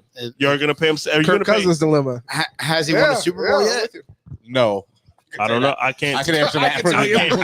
I can't predict the future, but I just say look at that number. That's like right now, right now you can get them on basically a discount for 40, 45 if you put because it on. If he agrees, again, that was my number. Listen, if he agrees to it, then that's his number 2. He said, that's why I think we're in agreement. Listen, I just everybody agrees, bring them back at a reasonable number. My question is, what if it's not reasonable? Are you still bringing them back? Yeah, that's well, but franchise tag. Well, now you say sign them. Listen. At the end of the day, it's been really hard to find that quarterback. You can draft a big body. Well, but hold on. Okay, let me push back on that though, because there's more than ever. So it was really hard in the early 2000s for sure. That's not. That's what you fucking. We've had this conversation already. No, what I'm saying is, Paul, me and you have already said where it's like starting quarterbacks are going to be backup quarterbacks because of the amount of talent. Yes, that's true. But my point is. It's not true though. Not even close. It's not true though. Okay, well, it's going to run out. But what I'm saying is, when you're looking at this draft, is Jaden Daniels an elite? Is he going to be an elite NFL quarterback? I think he could be, but there is a possibility. Out, we all think people are. Drake May, he looks the part, right? We've seen this before. Mitch Trubisky coming out looks the fucking part. But that's my point is we can say that there's 6 quarterbacks in this draft that are going to be great NFL quarterbacks that all deserve to be first round. Reality is it could be 2 or 1 or maybe all of them are bust. Again, Caleb Williams, I don't think he's worth that pick. But go ahead, do what you want to do. He's a great talent, but again, there's more than talent, especially in the NFL. Number 1 pick this year, Caleb Williams is worth that pick. What do you mean? Go ahead. Who else are you taking? I dare you. I think Jaden Daniels is a better quarterback than him. I think Michael Penix would be a better quarterback than him. I think that Drake May is going to be a better quarterback than him. Again, is he the most talented? Sure, but the most talented isn't what matters in the NFL, and it's been proven that way. You have to be able to lead men. Time again. Listen, his own team after he wasn't with the team in the bowl game and they won the bowl game, his own team was mocking him.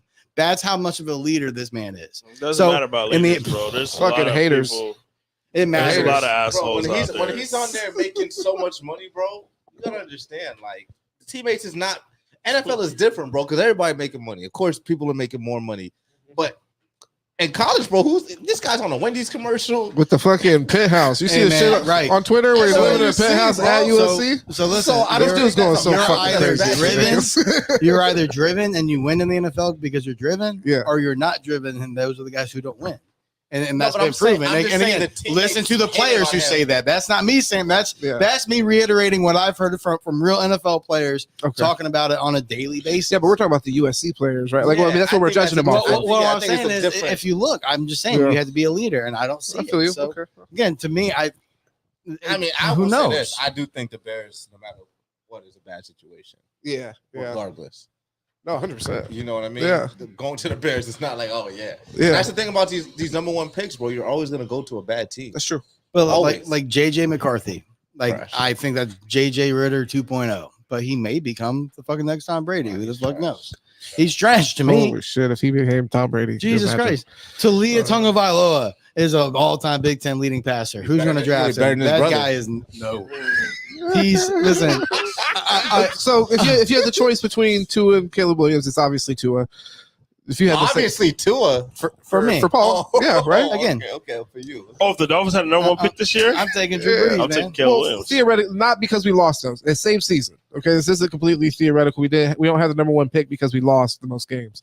I'm saying so we still had a successful wild card level season. So let's say we just made a trade with the team. Yeah, theoretically, exactly. We're the number one pick. Yeah, go Caleb Williams. Interesting. The man has been Lincoln Riley's worst quarterback. But now I'm not letting go of Tua. Oh, okay. He's going to play on his 5th-year option. We're going to go into camp and we're going to see what Jordan we can get out. Fucking toxic. We're going to Jordan Love vibes. Maybe that's what he needs. Maybe he needs some pressure, bro. Because who's the fuck's challenge this guy's job? We don't have anybody. Thompson, Mike White, and Mike White. Listen, they're going to bring in Talia and a 6th-round pick just for morality. This is another Giannis situation.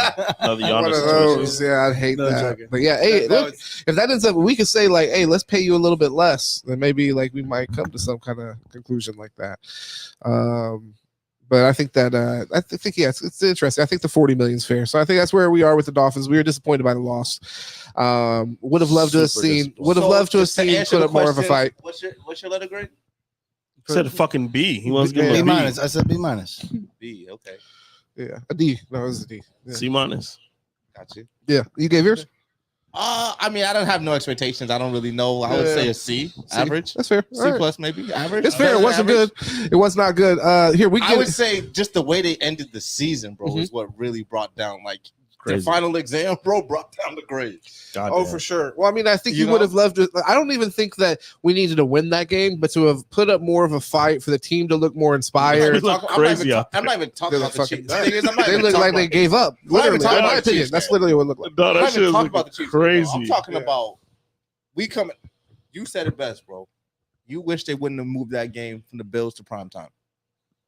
Yeah, Tua sucks in primetime, bro. Because I feel like I'm talking about that game more than I'm talking about the Chiefs. I'm talking about that game more than I'm talking about the Chiefs. This will just be an argument with Paul. If the lights turn on, Jesus Christ. I don't even think it's about like this, dog. He just 2nd and 26 sucks. Shook.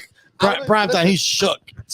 We lost to the fucking Titans the same way. Like, come on, bro. Listen, I don't think it's about fucking Titans, dog. I don't think it's about primetime. Four opens line. I just think it's about the fact we're going to play this game.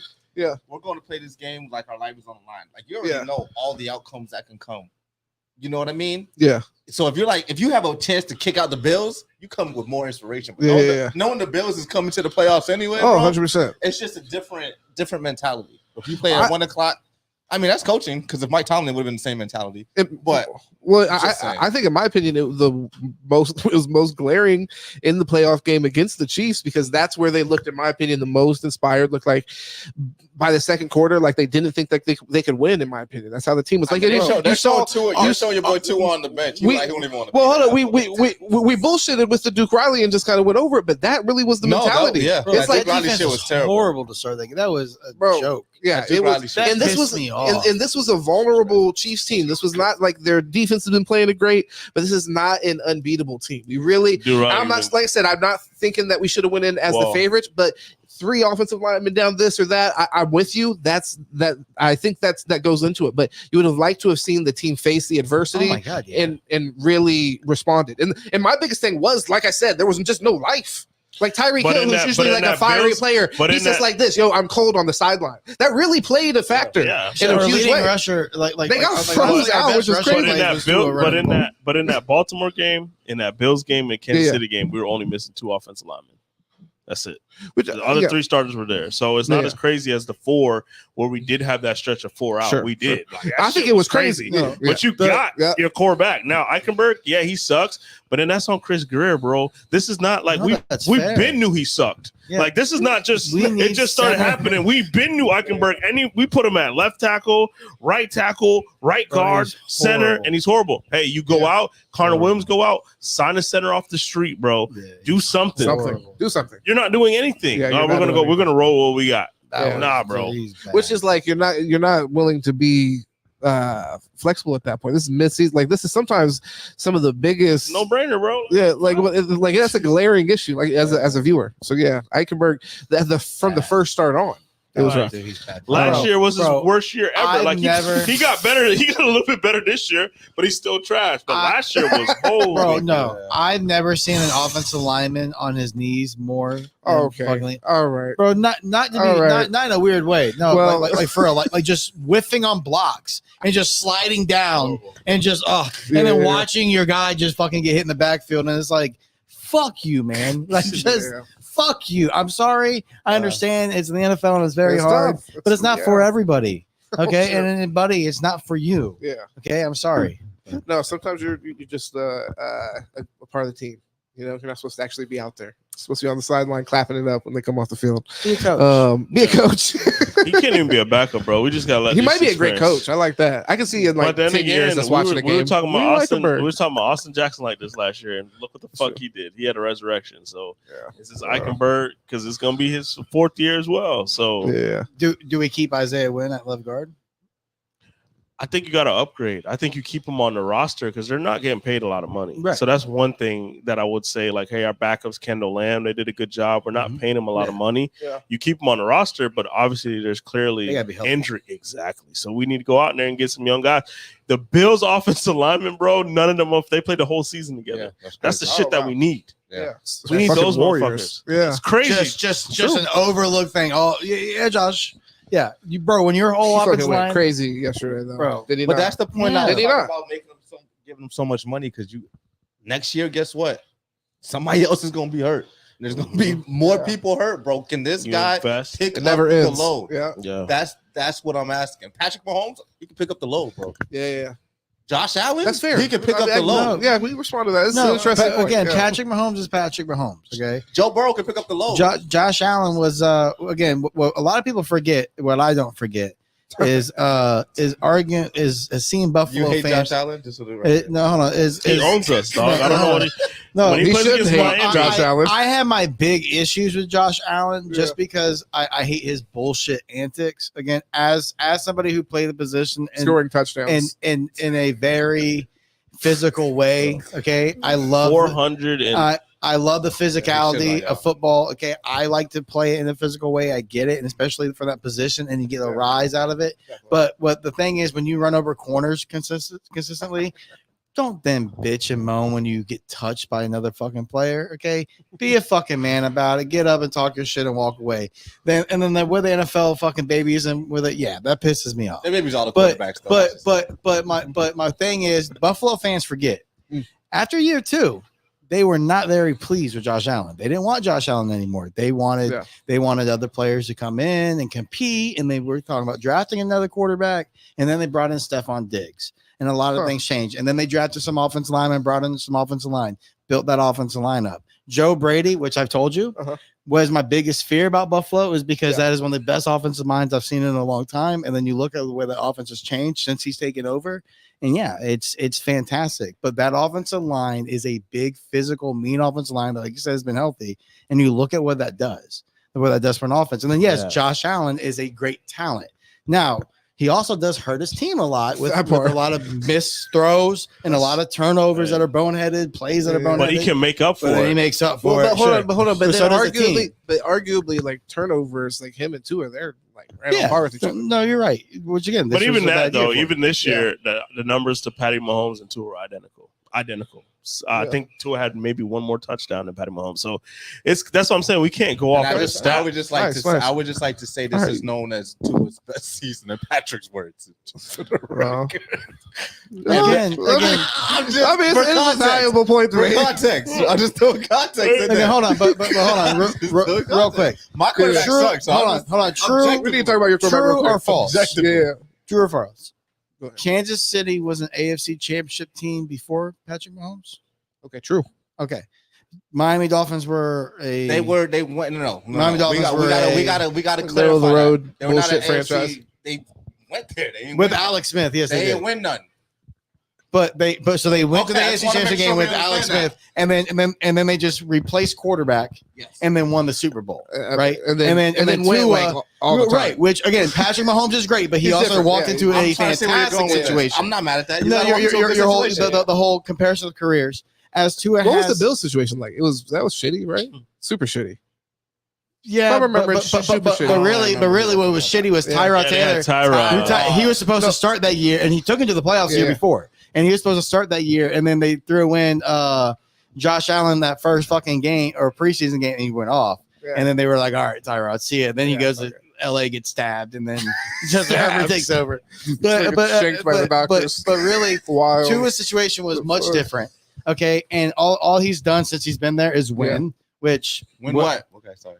His record is he has a really good winning record, but yeah. So and improve. He's led the league in passing. So no, he isn't Patrick Mahomes. But then again, when you talk about his record against winning teams, though, he doesn't have that winning record. His overall record. Is that concerning? When it boils down, when it comes to winning teams, the losses against teams that are over 500 or whatever the stat. I know we've all anybody that's come across. Sure, I feel like narratives can be painted anyway, but sure. Yeah, that's fair. Sure. Again, there needs to be improvement, but all I'm saying is the guy hasn't been a slump and has been really damn good.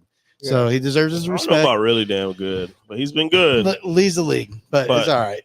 Yeah, but imagine if Lamar Jackson ain't played his last game of the year. What else? You can go down the line and see. I think who was next to him? Was it Dak? Was second place in the passing yards this year? Awesome. It was somebody. Dak had a crazy season, bro. It was somebody right behind him though. Not CD though, right? Because CD hasn't been wild, and CD hasn't saved his ass. And so many throws that our guys couldn't make because of a big. There was a question. Fantasy football champion. How do you fix this problem? Yeah, I got fired. You bring in a third guy. It's not about the quarterback. It's not about the quarterback height, though. Again, it's that our receivers are the smallest super in the number one receiver. Just bring in the third guy. You keep bringing that up. Just bring in the third guy. I'm just pointing out the plays. The plays that all receivers make plays that other guys can't. Let's move on. We'll talk about Tua again. We know we will. We'll talk about that. CD. Say that one more time. What you got against winning? What happened? No, they make plays who can't make. I'm saying every every top receiver makes plays that other top receivers can't make. So all I'm saying is yes, the same way that we gas up Tyreek over Tua because of the season. I'm gonna say CD was the same way. CD made plays that it's like, damn, dude, that's not CD Lamb. No, I don't know that play's made. And really bailed Dak out. Then that's not to take away from Dak being a great quarterback. I think Dak's a really damn good quarterback. I've loved him since Mississippi State. I love Dak Prescott. I think that is funny the way that people hate on Dak Prescott because, again, you lose in the playoffs. You like trash teams. Him and Tua, bro. They got a lot very synonymous. Look, man, you play Dan Marino. Dan Marino didn't win Super Bowls, man. No, man, I mean, I agree with that, bro. I agree with that. You know what I mean? You still got to give Tua more time. Like I said, when it comes to the money, my biggest thing is the money. Joe Montana would not have been the best quarterback of all time if it wasn't for Bill Walsh in that system. I'm sorry. But Jerry Rice. But also, like you said, Marino didn't win Super Bowls, but he won in the last seconds, in the last minutes of games. And he's also lost in the last seconds of that. And that's going to happen. I'm not asking you, but Tua hasn't won. Turnovers, my dog. He's my favorite player of all time, but Tua almost more picks than anybody. Tua was zero niche. And, like, at least Dan Marino can get you excited to make some plays. Like, Tua going out there, first down, interception. And that didn't happen. So hold on. We're not even getting this shit started, dog. I know from being a Dan Marino fanatic and being obsessed with him and wanting to copy everything about his game that he did that too. It's called being a gunslinger. I'm not gonna be too mad about it. Okay, you got to learn from it. and that's all I need. I need you to learn, get better, and that's what's going to happen. Great. But at the end of the day, I mean, shit, like I said, there's only been 2 quarterbacks to win 6, and that's not even 20. That's 25% of their career where they got their 6. So, I mean, there was a 10-year stretch where the greatest of all time didn't win a Super Bowl. So at the end of the day, we made the playoffs. Yeah. I mean, shit. But I feel what you're saying. You need to see like a moment where you're like, okay, he's made the difference here in some, I said, adversity. The thing is, I have his record real quick. Not against losing teams, but against playoff teams. This is, I guess, this year 1-5. Right, 1-5, 7. Well, I mean, that's fair, right? We're judging him off. Keep telling me it's his best season, so I just want to. So versus playoff teams this year, he's 1-5. Points per game in those games, 17.7 points. Yards per game, 325. That's compared to 442 yards per game when playing non-playoff teams. 37 points per game when they're playing non-playoff teams. That's in comparison to 17, so a 20-point difference. And then they're 10-1 when they're not playing playoff teams. Yeah, so 325 against playoff teams is pretty good, but yeah. Well, they're 1-5 against. That's fine. I mean, 1-5 and then 17 points, and then in the playoffs 7. But like I said, the only reason this is even a conversation right now is just because of the timing, and you're gonna have to decide: are we gonna pay him? Yeah, exactly. That's what I agree with you. 100%. That's the only reason it's a conversation. Yeah.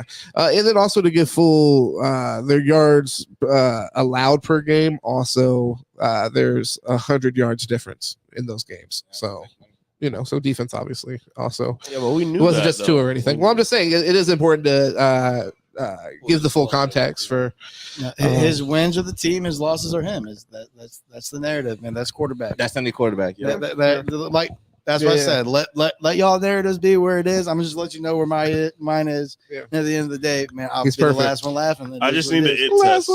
I just need the it test, man. That's all I need. Yep. Any big win. Show me. But here's the thing. Would you trade Tua for CJ Stroud right now? No, my God, bro. 4 seconds to throw. I was just curious. But man, again, we're talking about. I was just curious, bro. I mean, I think it wasn't a crazy question. I really don't think it was a crazy question. I knew that's going to be the narrative. That's wild. No, I really don't think you asked. He's acting like it was a wild statement. But here's my thing. This is where I know because you don't ask that. You don't ask that about anybody else. Of course, we would if we were talking about. Okay. CJ Stroud and Trevor Lawrence. CJ allowed. Sure, that's a fair question. Of course, we can start asking. Jalen Hurts. Is that the narrative? Paul, this is where we should have perspective. We're talking about the fucking Dolphins. If we were talking about the Jags, and somebody said CJ Stroud or Trevor Lawrence, that'd be a fucking normal ass question. I'd be like, CJ Stroud actually is what I would say. The biggest thing, CJ Stroud, easily real questions about Trevor Lawrence. To be honest with you, 100%. That's what I'm saying. 100%. You're acting like that's a crazy thing. There's plenty of teams, Dak Prescott or CJ Stroud. I think that's a fair question to ask because CJ Stroud is younger. I might go CJ Stroud. You acting like that's crazy. You're tripping. Rookie of the year, motherfucker. What are you talking about? In the playoffs still. So here's a bigger question though. Do you play Dak Prescott? Oh yes. That's another fucking question. Because here's why. This is everywhere. He already came on record saying he wants to be highest paid. But here's the reason why. He's already got paid already. I think Jay Jones is like, fuck no, I'm done. He's already got paid already. So are you going to pay him again? Are you willing to play that? If you were Jerry Jones, would you pay him again? Well, I think the question, Jerry Jones, that's a good point, but head coach, I think, is a question right now. Yeah, you know what I mean. So I don't even know if he's gonna be there. You don't think? You think Mark McCarthy should stay? I have no. What he's done is tough. Yeah, what Mike McCarthy has done with this team, bro, it's not his fault, dog. Like when I'm watching, it's not his fault. It feels terrible. When I watch them against the Packers, I'm not like, yo, this is on Mike McCarthy. Yo, but Nick Saban is available. Stop. I'm just playing. But here's my thing, though. He got rid of Kellen Moore because he said he was going to run the football more. And this motherfucker's not running the football more. Yeah. And that was the problem. Yeah. So that's Mike McCarthy. Yeah. So goddamn, dog. Like, you promised us. 12-5, you lose your job. That's wild to me. Okay. But the big letdown in the playoffs that matters. Despite like, these playoffs. And when you look fucking out of sorts. Despite these playoffs. And yes, we can give credit to CeeDee Lamb as well. But CeeDee Lamb been there before. This ain't CeeDee Lamb's first year. Yeah. Right? Mm-hmm. This guy's taking over play calling. Dak Prescott's looked the best he's ever looked, bro. Got the second team all pro. I never seen Dak MVP conversation. I ain't never seen Dak look like this, bro. Let me pull up his stats for the audience. Think about interceptions less this year. So I mean, there's just no way I can say.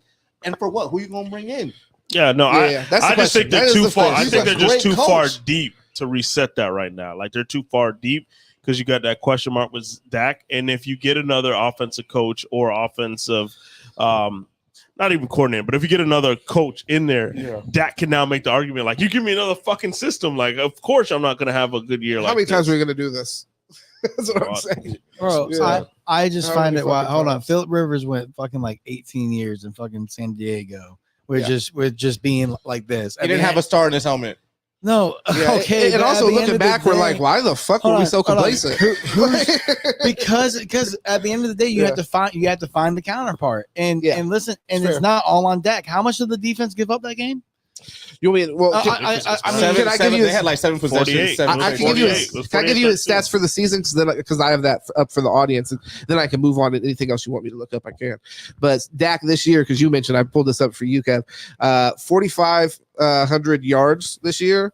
So a shit ton, 36 touchdowns, and only 9 interceptions. Compared to let me see, can you do a comparison? Yeah, I have that up too. Okay. So the previous year he threw 23 touchdowns, 15 interceptions, and only 2,800 yards. So this doesn't give me the amount of games that he played, but that'd be curious to see. But hold on real quick. The year before that, he actually had an almost identical season to this year, where he threw for 4,400 yards, 37 touchdowns, 10 interceptions.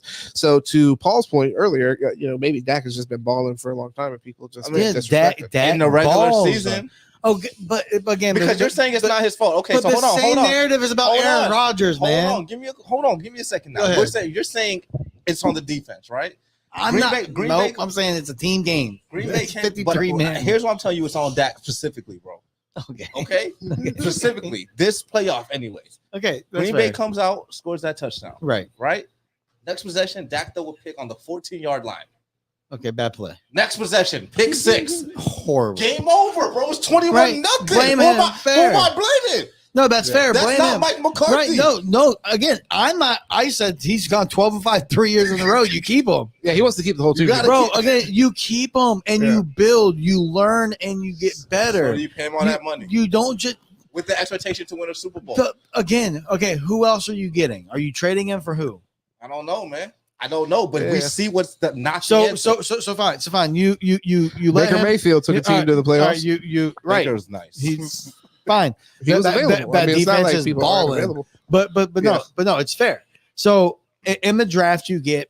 Oh, and Dak did get hurt, by the way, because Cooper Rush went 5-0. Yeah, thank you. Yeah. Spin. Oh, last year, yeah. He was playing like dog shit before he got hurt. So after he came back, another notch from Mike McCarthy. So you get rid of Dak and you draft a rookie. Who you drafting? It doesn't matter. Yeah. Great, he's going to give you better performance than Dak. It's not about what. Maybe not, right? But you got this 5th year. You got this last year salary, right? This last year, to do. Am I really going to pay this guy? Because look, the same thing we talking about deficiencies. All these guys gonna have to get paid, bro. Mm-hmm. So if you're paying Dak Prescott all this money, you're not gonna be able to keep CeeDee Lamb and keep Michael Gallup and keep Michael Parsons. You're not gonna be able to do it, bro. So am I gonna pay you all this money and we can't win now? And also, I think there's something. Now you have to do less with more. You're gonna have to do more with less if I pay you this money. Interesting. And you can't even do it now.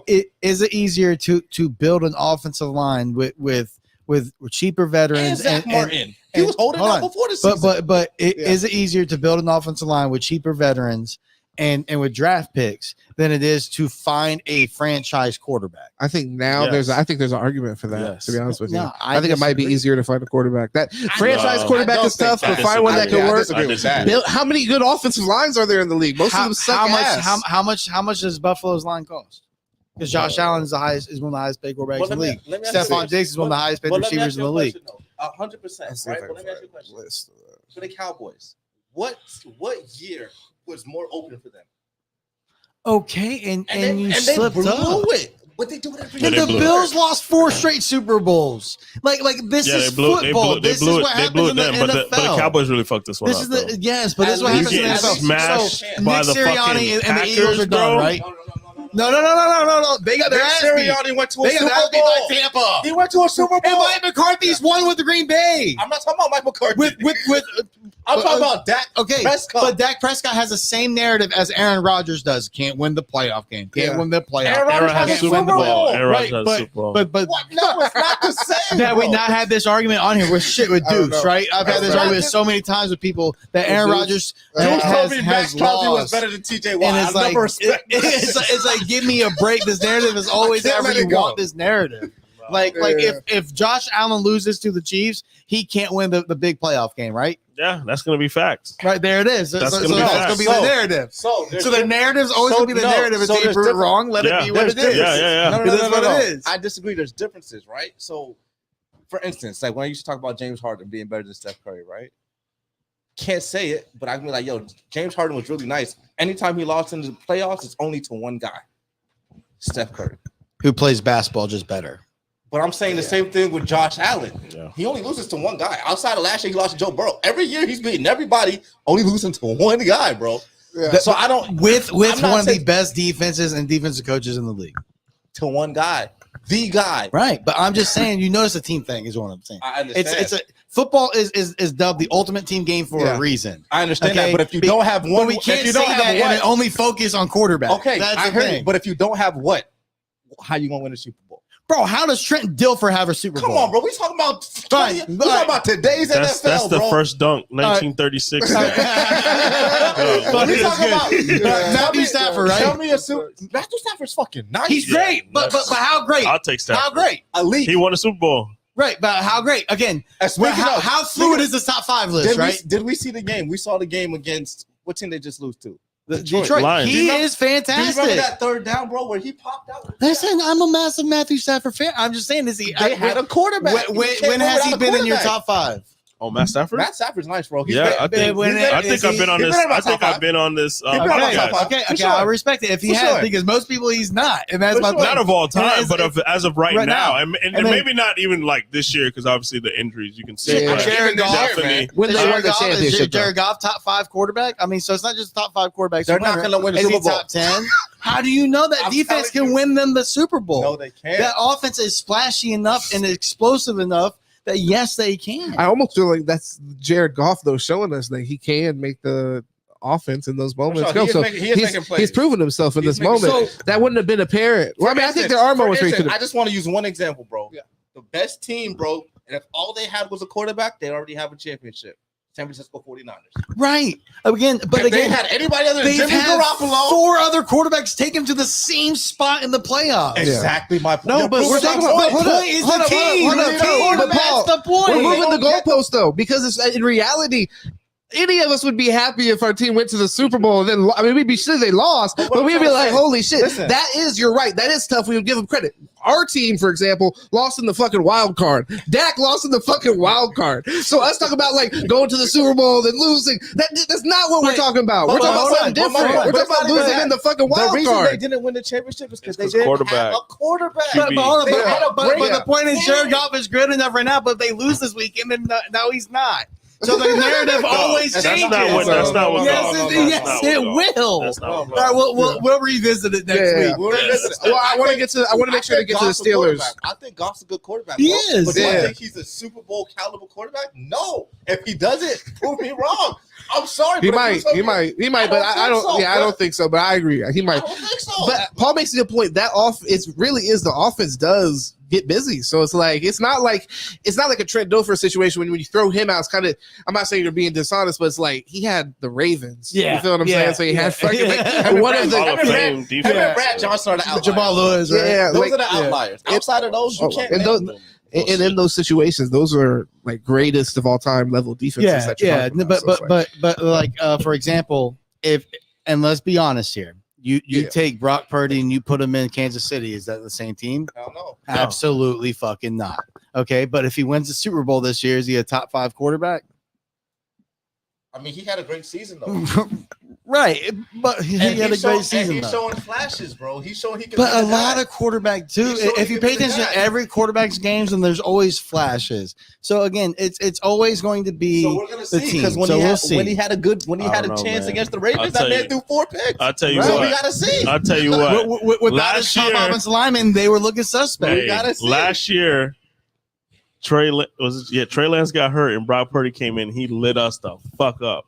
So I think that motherfucker is pretty good. I ain't gonna lie. Coming off the sideline, I was like, yeah, this motherfucker's pretty good. Again, I have been on here saying where there are about 15 quarterbacks where you can close MVP. Where you can close your eyes and then just kind of put them on a carousel, and they'll always be rotating within your top 7 quarterbacks. There's going to be 15 of them that, depending on the week and depending on the situations, they always change. And it's like, the parity in the NFL is fantastic. And that's why, like, playoff games, taken for what they are, they lost. Okay, we'll see what happens next time. But they made it to the fucking playoffs. It's the NFL. You battle through a lot, and there's a lot of shit. So take the narratives, whatever. Tua sucks. We'll see. He's going to get his contract. I don't think he's going to make it an extreme. It's not making it the extreme. I don't think like Jesus Christ. Because you're trying to make it sound unreasonable by saying we're not saying Tua sucks.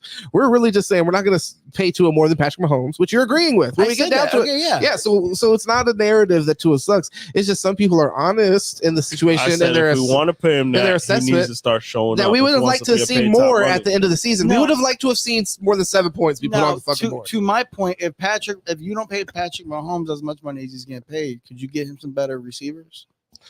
That's a Kansas City problem. But that's my point about why Kansas I said I would never pay any quarterback that much because you need help to win in the NFL. Patrick Mahomes said you can't have my services if you don't pay me that. Then we all basically make the same. No, we make the same decision. I've seen Tyreek Hill leave the Chiefs and them boys win the Super Bowl the next season. I'm just kidding. I've seen Tyreek leave the Chiefs and them boys win the Super Bowl. I don't know how the fuck that happened. So you tell me who's more important, Tyreek dropping balls? Yeah, let's just not even bring Mahomes. But I will tell you this: I guarantee you, Kansas City doesn't make that mistake next year. I guarantee they go out and get a receiver. Now, I'm not saying they're going to get a top a line receiver, but they will bring a veteran. They might bring Juju back. No, they might bring in like DeAndre Hopkins. Amari Cooper. Like, did you see what? And it's over. Well, he's gonna command money though. But did you see what Hopkins good where he's at though? To be honest, no, I didn't see what DeAndre Hopkins was. DeAndre Hopkins this year, he had a decent year. Oh yeah. Can you imagine if he would won to Kansas City? Oh my God, bro, him in the same production. That's what I'm saying. But they had the chance to do it, and they said, "Nah, we're good." But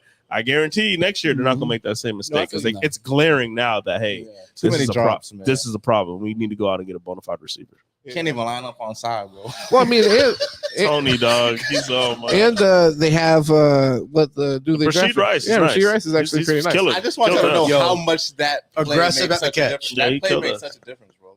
What do you mean? That play? Because if he's not on side, the Bill's not even in the playoffs right now. Oh my God, yes. Oh yeah. Yes.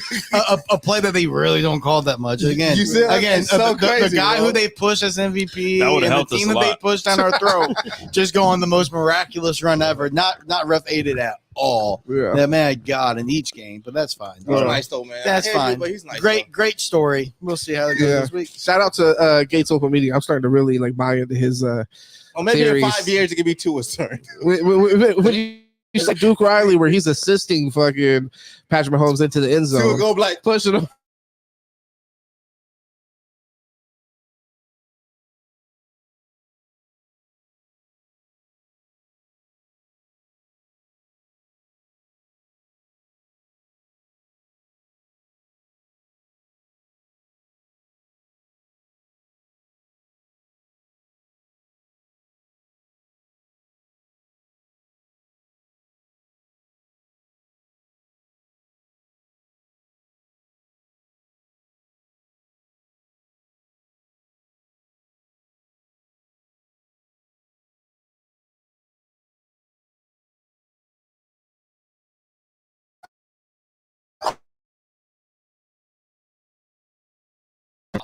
Yeah, he's got a few hundred.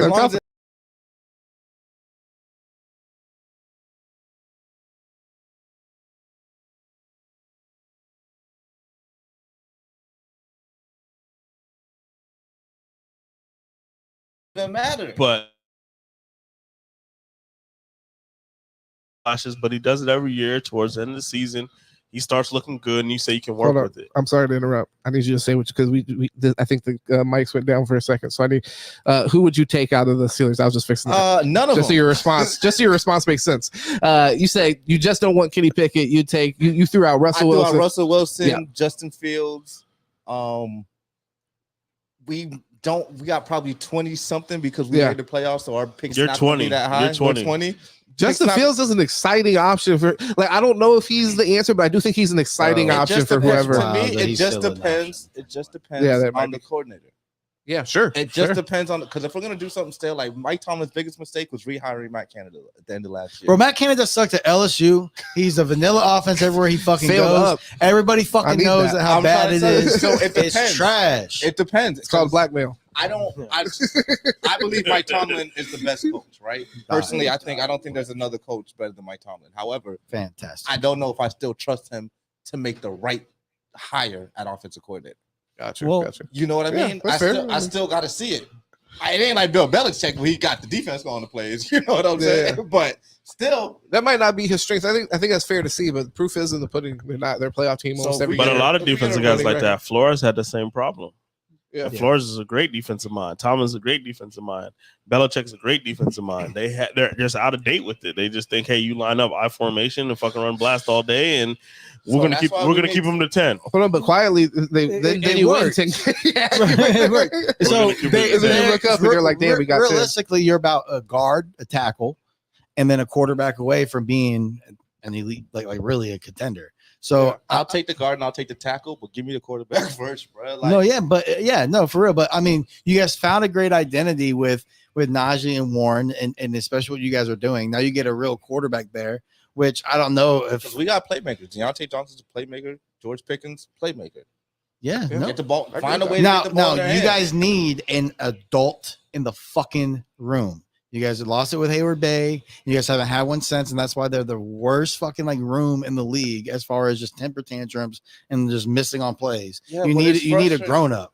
I get you, bro. Deontay Johnson is the adult. Dolphins fan saying bro, he's from Tampa. Okay, we know how Florida dudes get down. All right, we already know how we are here. Okay, we cannot stand that shit. So you need somebody else. Bro. It's hard though. Like when you feel like you're so good and you got Kenny Pickett going 9 for 21 with 78 yards, bro. I feel you. It's like professional, bro. I know. I get it. You had a game like that. It's that bad, bro. I'm not gonna lie. It's that bad. That was on the ground. 78 yards, bro. Crazy. And honestly, I want to believe in Pickett.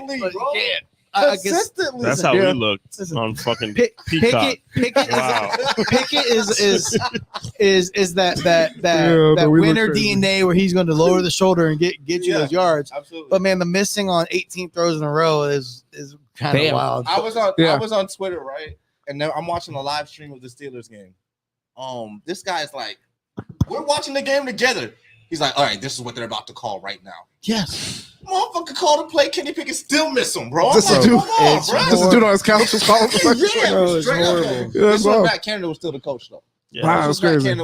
That's how predictable it was. I wanted to hear your answer to because you proposed an interesting. The Justin Fields thing. Well, Justin Fields, Russell Wilson, and who was the other? Anybody but Pickett.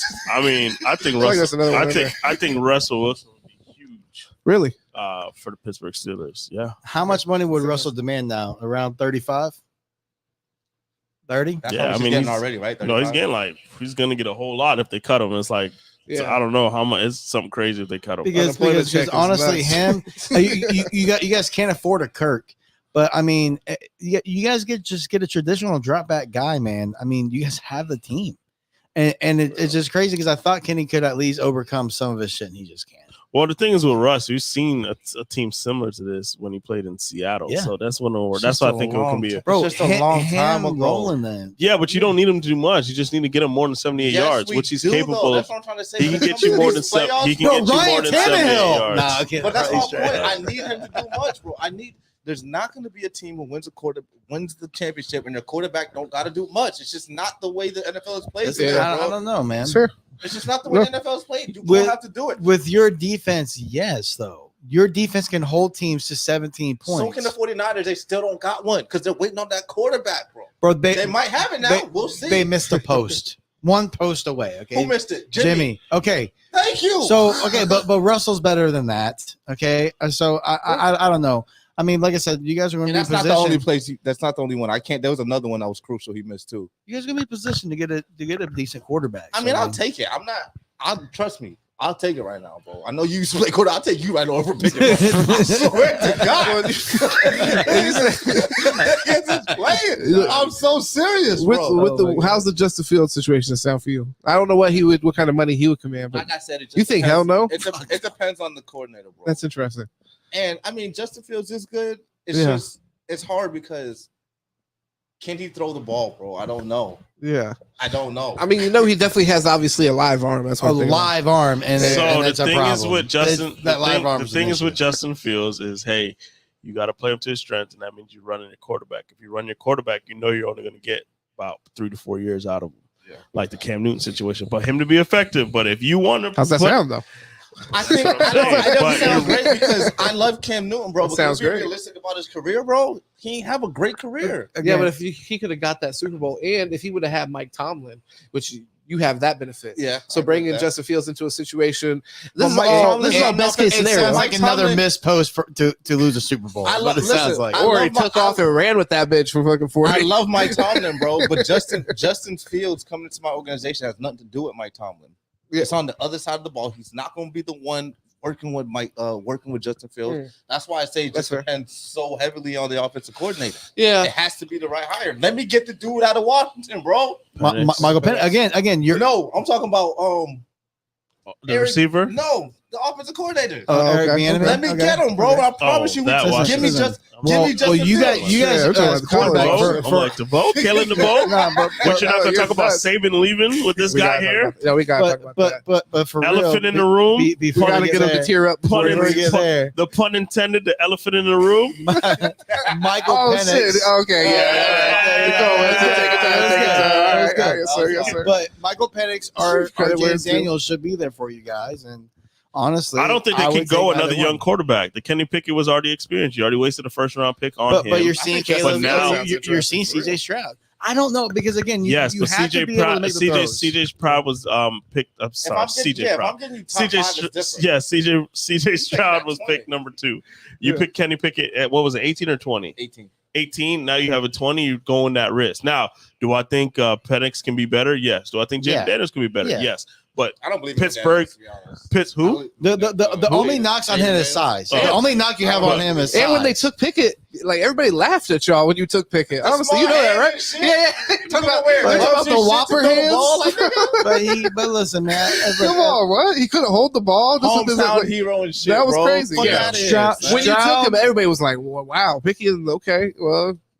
Yeah, I mean that's what it was. It was a little wild at the time. Yeah. So I don't know. Like if you can get Michael Penix, nobody would look at it like that. They'd be like, okay, that might be something serious. Penix is going to be fired. And what is Stroud? I mean, Stroud, the San Francisco passing coordinator is offense coordinator, and what a scheme. But he has time to throw. He throws these big passes.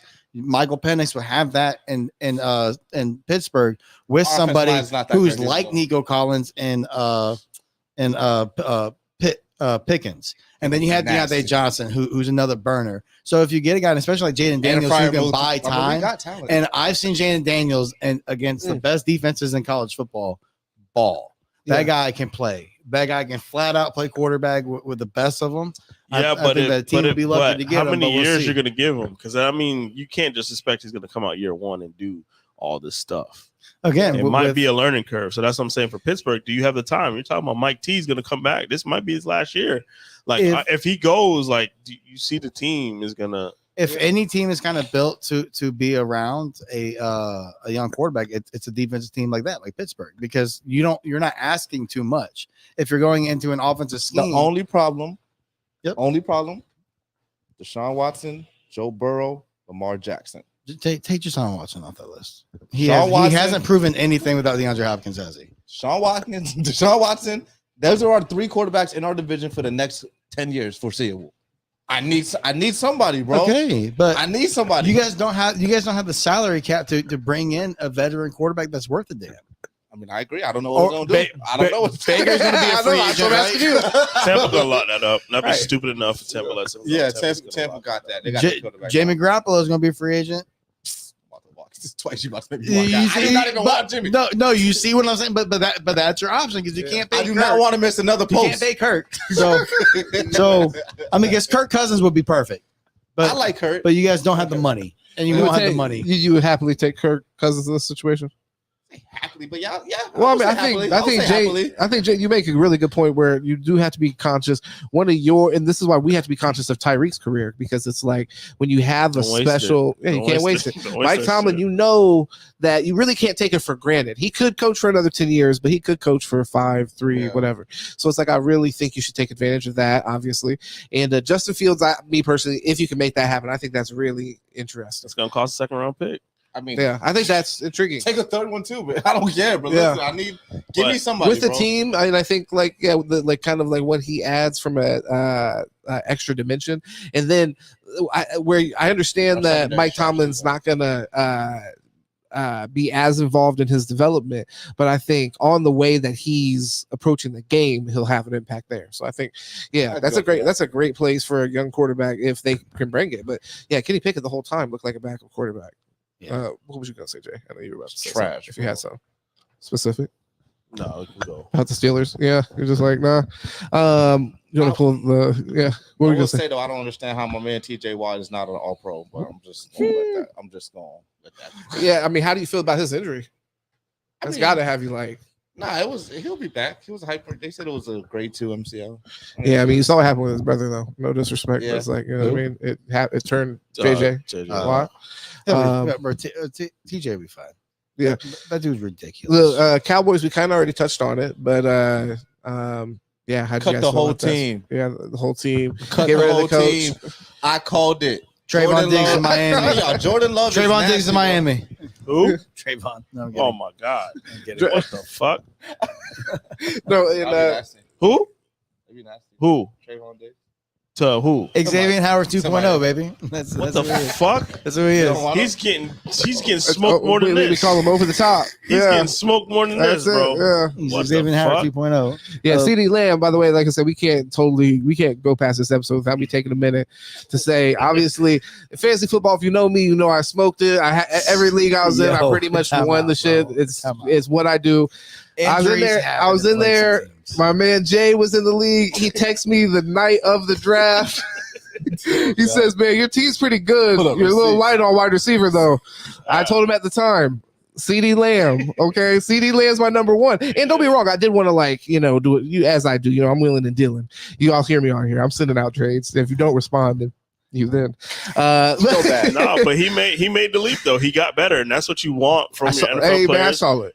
Because he was a legit number 1 receiver. People would say like, "Hey, he's not a number 1." Dallas he ain't line up in the let me not even go there. What, outside? Let me not even go. Don't even break Congratulations, James. Okay, thank you. Just to make simple. So some of us finished the season in first place and then drop it now in the playoffs. To you, yeah. Beat my ass. First round was it? Yeah. Okay. All right. Yeah. Beat my ass. Either way.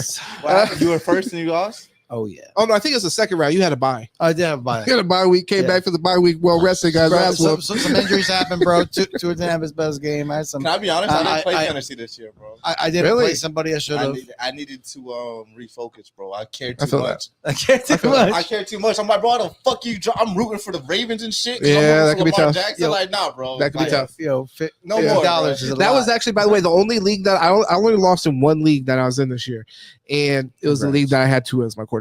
The motherfucker. Shocking. Sorry. The motherfucker. Bro, he was good for a lot of the year. Then it just fell apart. Yeah, I thought I had it together. Yeah, when it counted, for sure. A lot, though, with motherfucker broke me. Bro, Amari Cooper, I thought was going to have a much better time, and then he sucked. So then I let him go. Yeah, and then damn, you let him go. Yeah, because he was killing me. The Texans was crazy. And then my Alabama love for him, I couldn't not play him. He was killing me, so I was like, I gotta let you go. That's the thing about great defensive coordinators. And then boom, he blew up for somebody else in the playoffs. Who'd you say? So who'd you want Amari to go again? Which team you said that you wanted Amari Cooper to go to play with a quarterback? Man, if he went to Kansas City, man, that'd be great for his career. How about Calvin Ridley? Oh God, he's so good. You're kind of Miami. What are you talking about? We can't pay him. No, we can't pay him. But now Calvin Ridley's and like you said, same thing with Jalen. Hey, Henry Ruggs would be out in a couple of years. Yeah, that'd be the perfect pickup. I ain't gonna lie, I would love Ruggs, bro. No, he fits the system.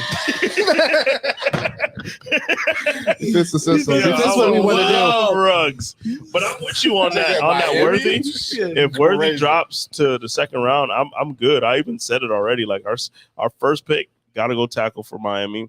In the second round, you got to look at safety, receiver, just because of I know Fangio is not going to play like any D tackle or any linebacker. Can anybody talk to him? I wonder. Who's that? Fucking anybody in the building go talk to Fangio and say, "Yo, why was Eli Apple playing over Bonner and fucking and calm down, come on? Oh yeah, bro. Eli Apple's one of the worst fucking football players I've ever watched in my life. Yeah, I'm just bro. No, hold on. The Buffalo game. This guy's unapproachable. Hold on. Gonna talk, bro. That Buffalo game. You want to thought who lost us the game? Not only did his interception fuck us because he stumbled out of the 2 instead of just taking the touchback like a normal person. Yeah. But he allowed a fucking pass to get tipped 30 yards in the air, and then Trent Sherfield just lined his body up underneath as he didn't even look. He just fucking kept looking at the fucking crowd, and the ball's caught behind him, and I'm like, Eli. Yeah. You're a professional fucking football we're talking player. about Eli Apple. Yeah, he's known for being torched. That was the biggest problem. Yes. Yeah. That was problem. That's what I'm saying. Like, we deserve this shit because we were doomed. This shit is blatant. Like, this is not like, hey, Eli Apple came in the last. This has been going on all year. Horrible. This Going has on been his going whole on career. Several years. But like, even when we signed him, even when Ramsey went out, we think this is the guy. Yeah, it's wild. Yeah. Ramsey gets hurt, and Eli Apple. That was the only guy available. That was wild. Like, what the fuck? My God, take anybody, bro. Listen, you could have called Joe Hayden out of retirement, bro. What's his name? That used to play for us with his wife. Speaking of coming out of retirement, Grimes, bro, Grimes. He flat out hit the Dolphins up on Twitter or whatever. Him and his wife, like, yo, but I'll play this week. And also, his crazy ass wife be on there talking about all the crazy that's shit. better than Eli Apple. I don't give a damn. Hey, one last thing going back to my Tyreek. bro. Because you just talking about coming out of retirement. You know how frustrating it is to have a quarterback who can't do shit, and then you see Joe Flacco come off the fucking couch, God, throwing for 350. Call Big Ben back out. What are y'all doing? I'm like, bring him back. Where the fuck is Joe Flacco for us, bro? I feel that. He was killing. Bro, where's you're Brett right. Favre? Bring him back. It is interesting. I mean, that's something like I really had to respect the Browns. Kevin Stefanski. Kevin Stefanski specifically. Jesus. Yeah, it was really impressive. How he kept that whole thing afloat. How was healthy, Nick Chubb too? How healthy was their offensive line this year? I don't think they lost a lineman all year. You think that's really the difference? Their offensive line is fantastic. Again, all their running that's why backs, I said just stick with the offensive line instead of quarterback if you have it. Yeah, bro. I think it is hard. You come in and their running game stayed the same no matter who was back there. Their quarterbacks were able to sit back there and execute. And it's like, there you go. I mean, again, CJ Stroud said 1, 2, 3. We ain't hearing none of that. Nope. Yo, they dog something. Listen, which D'Amico Ryans, hey, roll tide, my man. There's one of my favorite players growing up as a child. And there it is. And then CJ Stroud, very impressive. Very impressive. Nico Collins, great. Tank Dell, all their players. Will Anderson, hey, Christian Harris, roll tide. And the fact that they got Singletary is huge too. Yes, that team is built, man. They're built. Do you think they could go further in the playoffs? Do you think who do they have? They got the Ravens this week. Oh shit! Yeah, it's over. It's over for them. But I don't know, bro, because I'm gonna tell you what, man. D'Amico Ryans is not a coach I want to play, bro. He's gonna take away my best. I want to see what Lamar looks like this week. I'm very curious. Hey, I'll be honest with you. I'm very curious to see it. I wanted to see a little sputter, right? I wanted to see them. So that way, Alabama would have approached D'Amico and brought him home, but it's okay. Okay. I think that my real question is for them and the Colts. Which coach do you think is going to have that division? Because if you look at what's his name in Indy, Gannon or whatever. No, that's Arizona. Shane Steichen. Steichen, yeah, Steichen. Him with Gardner Minshew didn't they win their game to get into the playoffs? Yeah, I'm gonna go. Yeah, no. Did they? I think they did. Yeah, I know it didn't matter. They lost. I'm pretty sure they lost. But the reason they didn't. Colson made the playoffs this year. No, they were one game out. There was a scenario where somebody else had to lose, and then that team ended up winning the game. To answer your question, though, is I'm going to go with D'Amico just because he got CJ as opposed to Anthony Richardson. That was a bad draft. I still don't believe in Anthony Richardson, bro. Again, as a Gator fan, we didn't look terrible. I'm not even good in college. As a Gator fan, were you happy or sad that he left?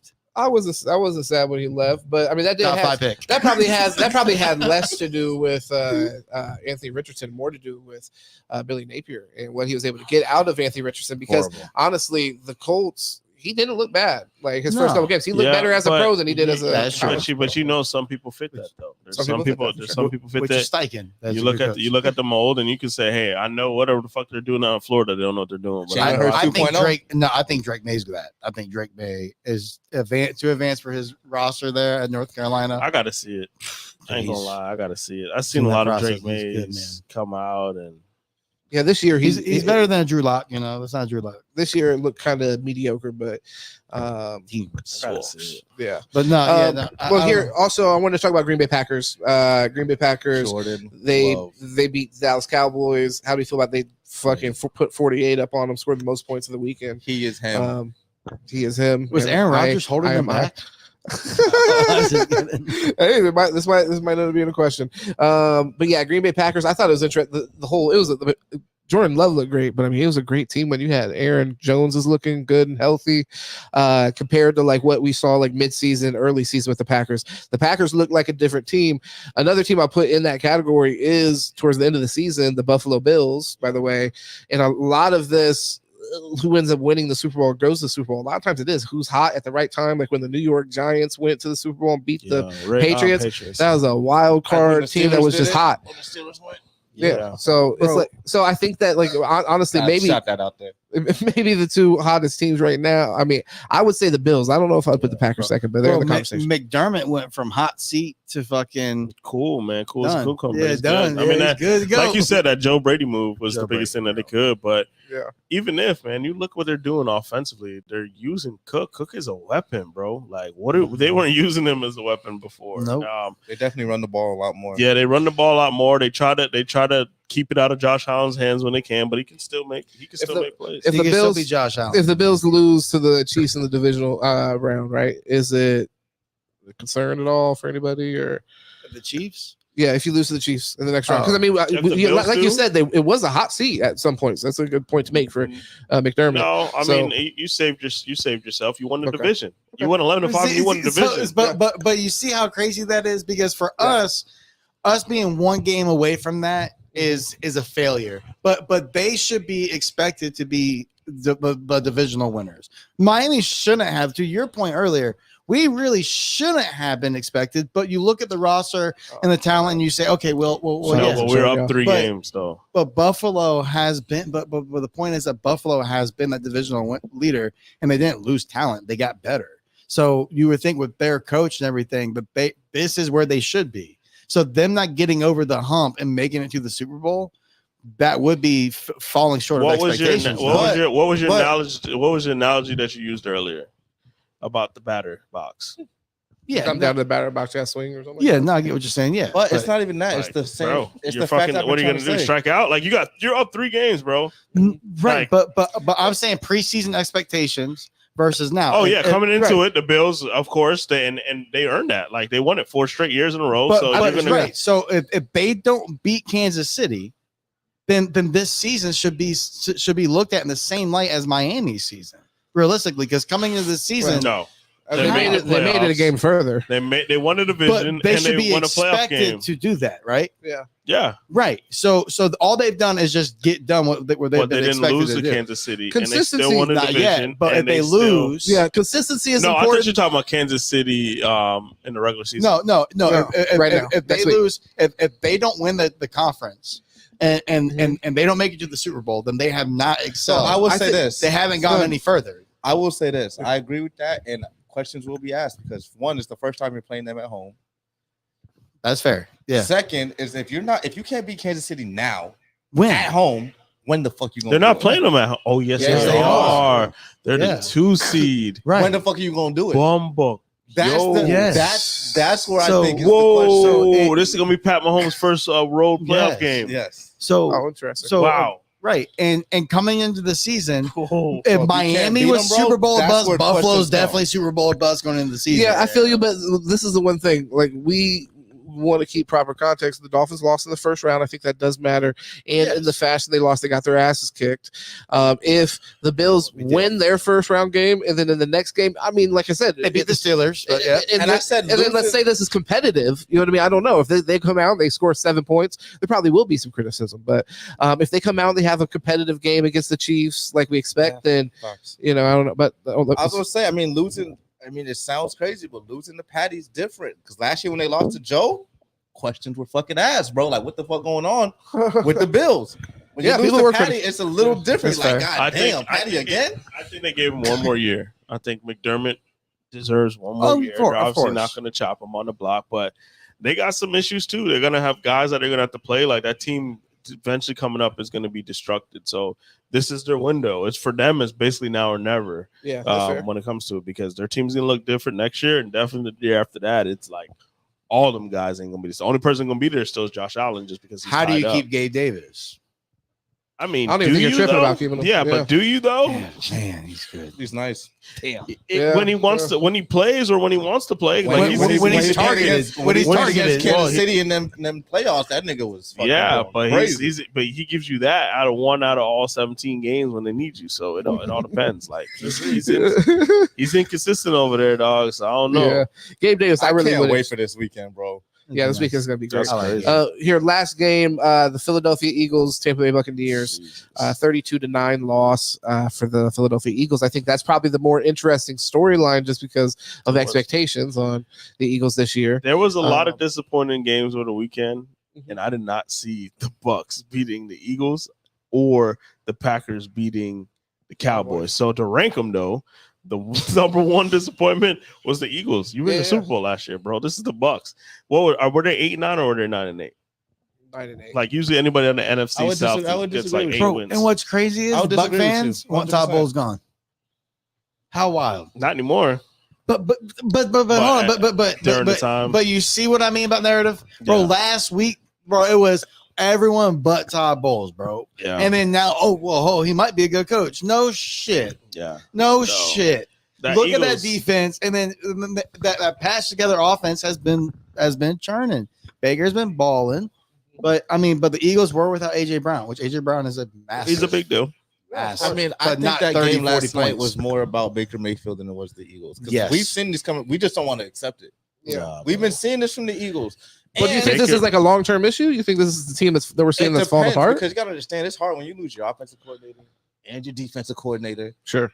It's hard. So we got to see. I don't think they're done for at all. But I disagree with you. I think the biggest disappointment is the Cowboys, 100%.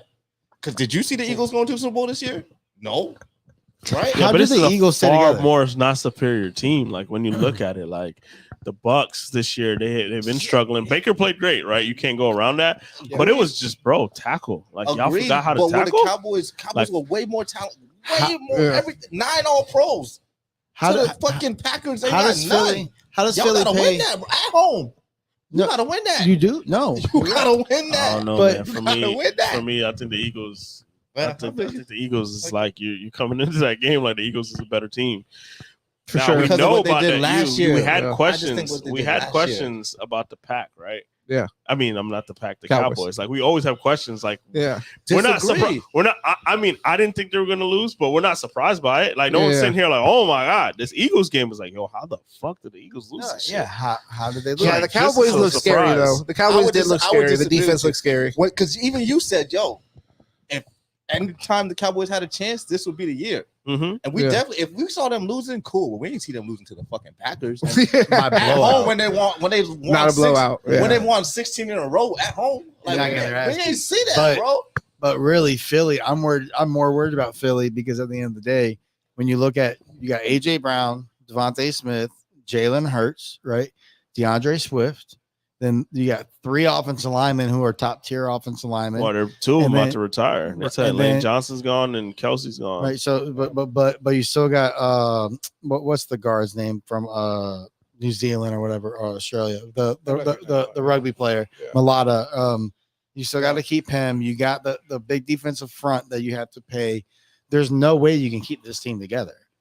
So the window has really closed on this Philadelphia Eagles team, and now you have to find more pieces to rebuild around what you do. and where are the pieces that you're going to erase.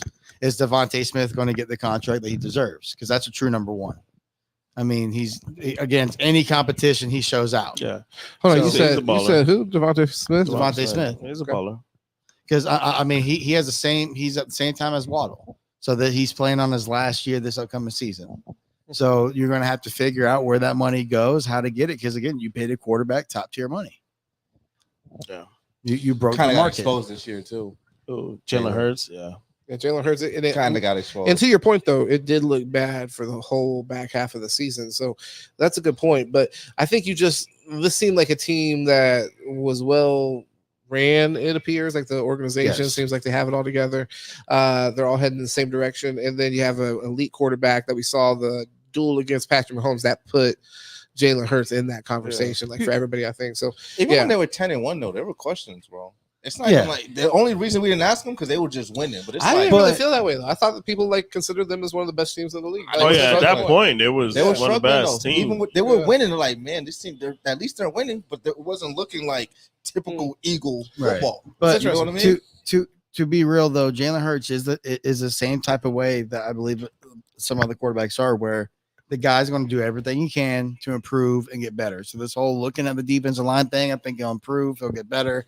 But like I said, man, you're going to have to build an offensive line. Because that's been Jalen Hurts' thing since college. I think that, and I'm giving other players this grace, like we talked about Josh Allen last year, but I really respect players that play through injury, and I think he in like serious injury in some cases. And Jalen Hurts is somebody, I think this year we saw him playing through a lot of injuries because of what was on the line and because of expectations based off of last year, and also he just got paid. So I guess and on top of that, like I said, in his offense, he lost his coordinator, bro. Yeah, it's tough. No, that's a good point. Both sides of the ball. He's supposed to be that genius. He's supposed to be the offensive mind. No. Hey, I'm putting you. You're calling these plays. I'm putting you. You're calling. Dick Allen doesn't call plays. No. Oh wow. Yeah, he doesn't call plays. So. Yeah. Well, I mean, maybe he should have. It look like. Maybe or hire somebody who fucking can. Yeah. So next week, just a quick overview for next week. We got the Buffalo Bills, Kansas City Chiefs. Just go around the round table real quick for everybody. Just who you think's gonna win, really? Who you got for that? Chiefs. Patty still playing? Yeah, Patrick Mahomes and Chiefs. You got Chiefs or Bills? I'm going Buffalo. Yeah, I'm going Buffalo as well. I think they're just the hotter team right now. Yeah, I just thought you guys were Dolphins fans. MVP shoved down the throat. MVP, huh? Yeah. No, I just don't see it from the Chiefs. Like Matt and cover without earning. Even after the game they played against y'all. Josh Allen's a special guy, man. He had to earn that Matt and cover. You think that game was more about y'all than them? Y'all being bad and them being good? Yeah. Yeah. No, they went down. They took the opening drive and just went down the field. Like I will say your defense gave y'all every opportunity. Yeah, that kept holding them to field goals. 10-7, we could have gotten to the game, but that's what I'm saying. I'm disappointed. We got into the game. 7 points. That's my issue with the whole vibe. We could have got into the game. Yeah. Let's see what refs are there to see how much holding they let get away in the defensive secondary. Because one question I have is all these game plans against Miami is to knock receivers off their route. Well, when you're doing that at 8, 10, 12, 15 yards, it's supposed to be a fucking flag. Like you can't just knock them out. It's called impeding. It's called defense pass interference, holding. And it's never called. We got an ass whooping though. We can accept. No, you're right. I'm just pointing that out. Buccaneers and the Lions. I mean, that's an interesting. That's a close Lions. One. This is in Detroit. Who's better, Baker or Jared Goff? Jared Goff. Are you taking the Lions? I'm taking the Lions. Yeah, the Bucs defense is really interesting to me. And then the Bucs. And the Bucs have some interesting pieces where I think if you manage the game correctly, but it sounds crazy. That's off heart, not off mind. I'm going Bucs. Yeah, remember that was a home game. Now they're going in Detroit. That bitch is gonna be rocking, bro. Hey man. Yeah, but go ahead. No, what I was gonna say is Detroit does flop. They have. That's what I was going to say. Yeah, there's a few times where we've seen them come out and just lay an egg. But yeah, that's a close one. I don't know. I guess Detroit would be the safe bet. So if you're betting with those guys, I would. If I was a betting man, I'd probably go Detroit Lions at the end of the day. But I agree. That's they have definitely came out flat. San Francisco versus the Packers. San Fran. In San Fran. Jordan, I got San Fran. They got the go. I will tell you this: Jordan Love will be a top 5 quarterback. Green Bay upset. I wouldn't be mad. I really think I believe in Jordan Love, bro. I don't know why, and I'm if Green Bay upset, we're gonna have to start looking at Kyle Shanahan crazy.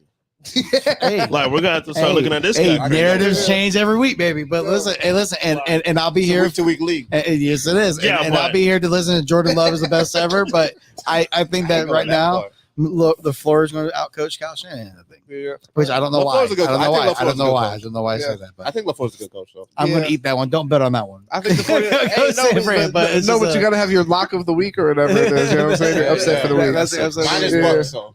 I think if you were looking for an upset here, I mean, probably the Bucks versus the Lions makes the most sense. The Bucks or the Texans. But I don't think the Bucks versus Texans Lions over the Ravens. But the Bucks versus Lions, I don't think that is like of course, seeding wise, it's an upset, but it's just like, hey, people are gonna say, that's the Lions. Like you said, they dropped the dud. Now, what's a fucking upset? It's looking Green Bay and San Francisco. That's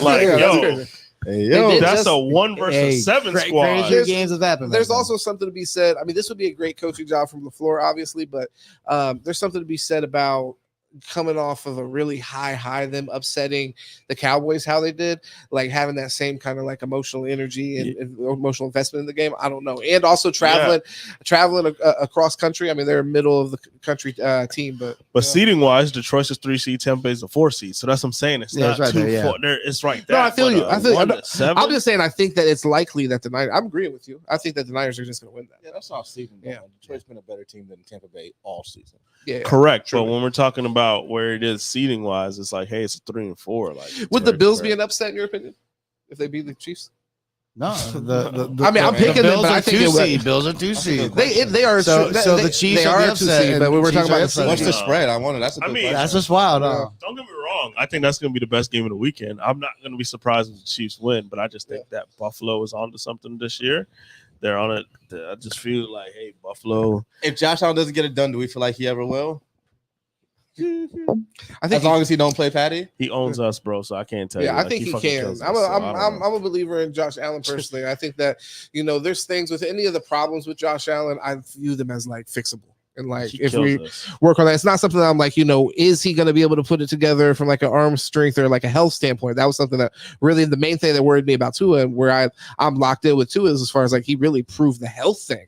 Mainly because he was really exceptional the previous year. When we talk about what was his best year, the first year with McDaniels, they really blew it out of the park. That's why when you see fucking Tyreek had the same amount of receiving yards, that's pretty incredible. It kind of stopped me there. I was like, whoa, that doesn't make sense. Yeah. So which actually it kind of makes me wonder with like how we came out flat, if there's going to be any chatter about McDaniel being on the hot seat. Yeah, not this year. I don't think so. I'm just wondering. This year he's safe, but definitely if it comes on, because he's been making coaches mistakes, and you can say like he's young, he's learning, but now it's going to be year 3. It's like, bro, we can't keep on making these same mistakes. And especially his first year, it was fucking getting to play and time clock management because he has so many different motions and tags in his plays, and I get it, but it's like all right, which again over time it's going to get better. Now I don't know what happened with Kansas City. They referred to there were a lot of communication issues in that game. I don't know if it was headset wise. Who knows? There's always tricks like that in the fucking playoffs. I think I agree with Kev. And what James says, I really felt like there was just the way how they were coaching that game was like, there's nothing we can do. Like we're gonna fuck around and even look worse than we are looking because they're jamming us on the line. We can't get off the beat jams. Like we're gonna get this guy hurt. Bro. And Tua was running for his life, bro. He tried to man, best run of the year. Good job, 15-yard little scamper there, dog. By the way, the spread for the Bills and Chiefs is 2.5 for the Bills, and the over/under 46 points. Chiefs are underdogs. Oof. And Holmes is an underdog. That's. Hey man, we're about to see his competitive edge, huh? Yeah, which we have. Yo, when he's diving, he's diving a half a yard off the ground, he's fucking. It's unbelievable, bro. He could do it on the floor. He could do it on the ground. So who's winning Houston, Baltimore? He got the toughness. Yeah, I gotta go Baltimore, man. I think it's gonna be a much closer game. I thought you said Houston. I think it's gonna be a close game. Oh, okay. So you just think that Houston could pull it out? Yeah, I think they could pull it out, but I think. That is a fucking buzzsaw. Baltimore's winning that game. That's a buzzsaw. I think Baltimore's going to win the whole thing, to be honest. But boy, Houston ain't ready for that. See, they're gonna give CJ Stroud some shit that he ain't never seen before. I seen Baltimore fumble the bag, bro. Yeah, that's true. If Josh Allen, so that's actually to bring it back to like your question there. The Chiefs, if the Bills win that, and then Josh Allen turns around and loses to the Baltimore Ravens, would that make you feel like he couldn't get it done? Because it's interesting because this is a really competitive playoffs. Yeah. You have a whole nother fucking round we have to get through when we're talking about that. So it's not a foregone conclusion. Even there, if you were a betting man, you would bet against them. So it's like, it's really impressive to see how much parity we have in the NFL. Really, this is really. I don't know who would be favored in the game, Baltimore versus Buffalo. Really, me either. I mean, I think probably Baltimore. I think we'd go Baltimore because they're number one seed and they're at home. So they're gonna. Sure. But expectation is. I mean, I don't know, man. That offense has been spectacular. That'd be an amazing championship game. I'd love that. Not me. Hate Baltimore. Fuck them. Hope they lose this week. Okay. You just want to lose right now. But yeah, that game though, if they turn around and have to face the Bills, that'd be interesting. The Texans, I think I can imagine them give. The thing is, that's why I was so disappointed with the Dolphins was there was just no energy and no fight in the team. I'm confident that the Texans are going to show up and have some kind of like investment in the. I mean, I'm not even shade at Mike McDaniels. I think he's a great coach, but that just goes to speak to D'Amico. You already know D'Amico Ryan's team is gonna come out ready. Oh yeah, that's what whether they win, lose, or draw, the motherfuckers gonna come out ready. Well, this is really even more than a shot at McDaniels. More of props to D'Amico Ryan's because 100%. Last week, I believe they're gonna come out with the energy that they're gonna win, and it sounds like they're going into this week with the same energy. Hard knocks curse. That's all I can say. There might be something to that. Who knows? The Baltimore Ravens. We all got them winning this week. Football gods pissed off at Stephen Ross for cheating. All right, but we paid our dues. Okay, we gave you fucking 3 Achilles, 18 ACLs. Well, it is crazy because you remember when we could have broke the record, and Mike McDaniel came to the press conference and said, "Hey, we don't want any bad karma." God, well, shit, did it fall apart? Well, what about Jameis? That's seeping into your psychology on the sideline. Then, so he's like, "Hey, we don't want to give out back. Like we could have scored more than 70, but he's saying like." Instead, we chose not to because you don't want bad karma. And man, this is not. Could we have had worse? Yeah, that's what I'm saying. Like, bro, you got motherfucking ACLs, fucking Achilles, fucking X getting cooked on a slant and go. He breaks his leg. Like, what the fuck? Bro, a punt return is in the game that we lost to the Bills. The punt return that broke the game for him was fucking dude breaks his a guy tears his knee in kick coverage by running into a guy. That's what breaks the lane, and then a clip, but that's okay. And then it's like, that game was just Bradley Chubb and mop up duty. Tears a fucking. After the first round. I've been telling y'all about Bradley Chubb. That was the worst. Bro, he had a great year. Really. So he's talking about that situation. Just him even being in the game. You're down 49-17, bro. Get out. Why are you in the game, bro? Because it's about to be 56 to 17. Let it be 56. Also, because he's trying to hit those fucking bonuses. Yeah, man. Players play it, man. It is this is pretty much the last thing we got here. Is I wanted to ask you guys who your who's gonna be your Super Bowl after the first round of the playoffs.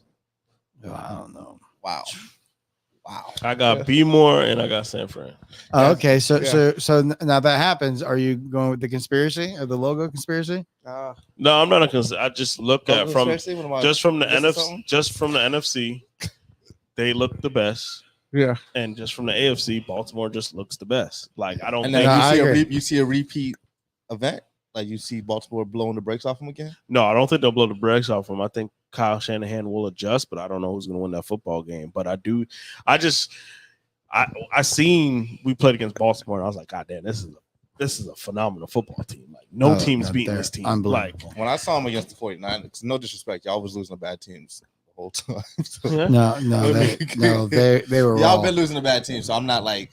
I don't even try to disrespect. When y'all lost to Baltimore, it didn't show nothing to me from Baltimore. It wasn't like, oh my god. No. But I'm just talking what about they did to the 49ers. Like I was sliding it up. Like it felt like that to us. Yeah. They did that to us. It was like, God damn, they're serious. Yeah, I was like, holy fuck. But I'm trying to say, like you said earlier, everybody outside of Miami hates. Like to me, I didn't think y'all had a chance. Yeah, anyway. But I'm just saying. But I don't think most people felt that way. It's not even That's a Miami. People really felt like people hate us, bro. Like if you watch what's going on right now, they're talking about. I told y'all. Thought y'all was making the Super Bowl. You lost in the first round last year. We can't do this. Mike McDaniel. Delusion. That's every team. Every team believes, bro. Delusion. They did some. I thought teams really did not want to play us this year. To be honest, little do you know that's who they got it for y'all. They're like, please play.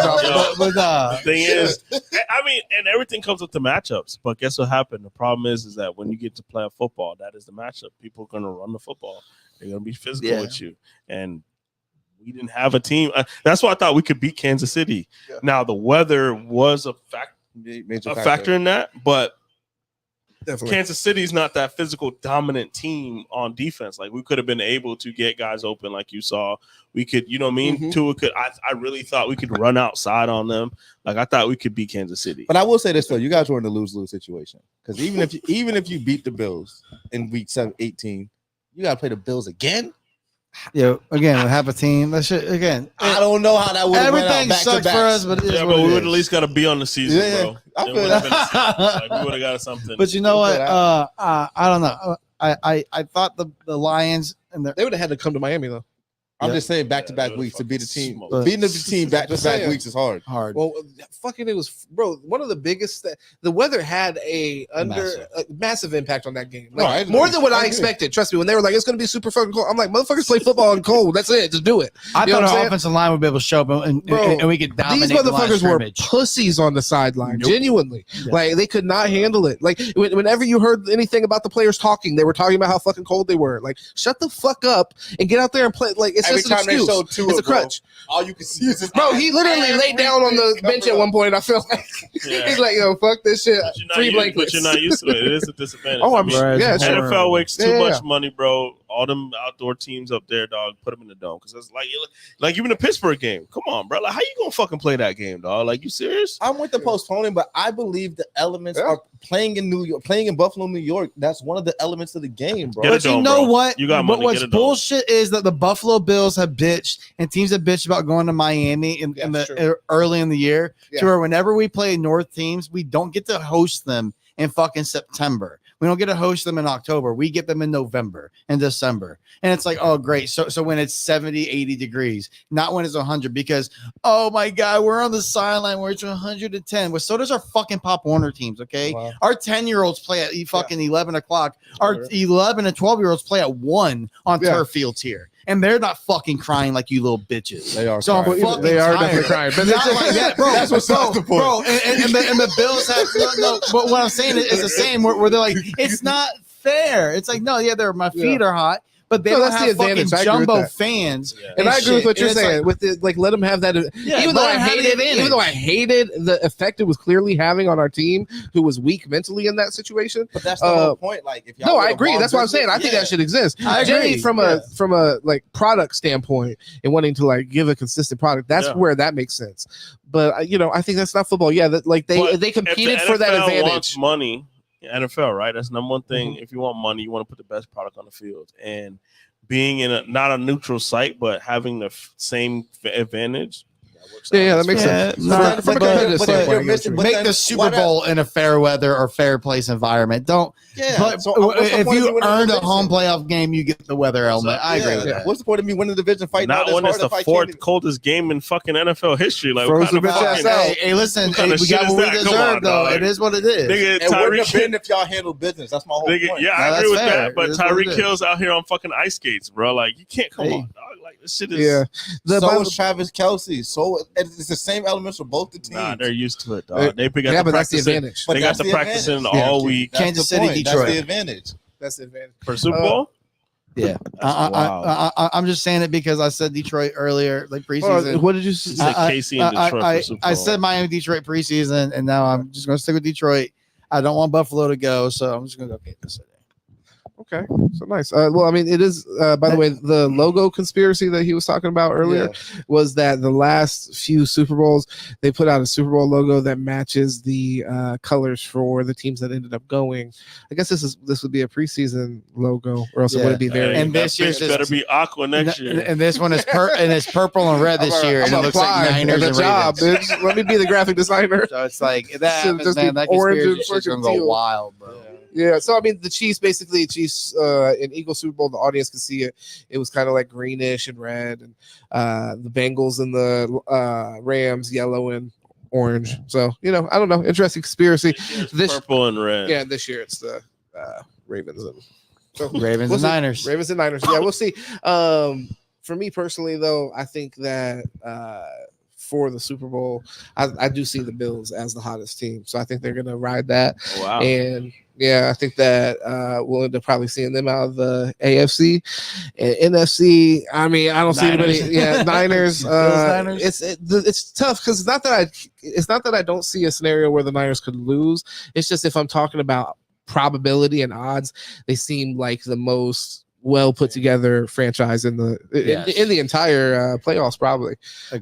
Maybe the Ravens, but the Ravens, I am interested to see what Lamar Jackson can do in these playoffs. He definitely earned the MVP. I don't know if y'all agree with that, but yeah, in the season he earned that. The Dolphins, that was a Heisman moment. Let me tell you what that motherfucker did, dog.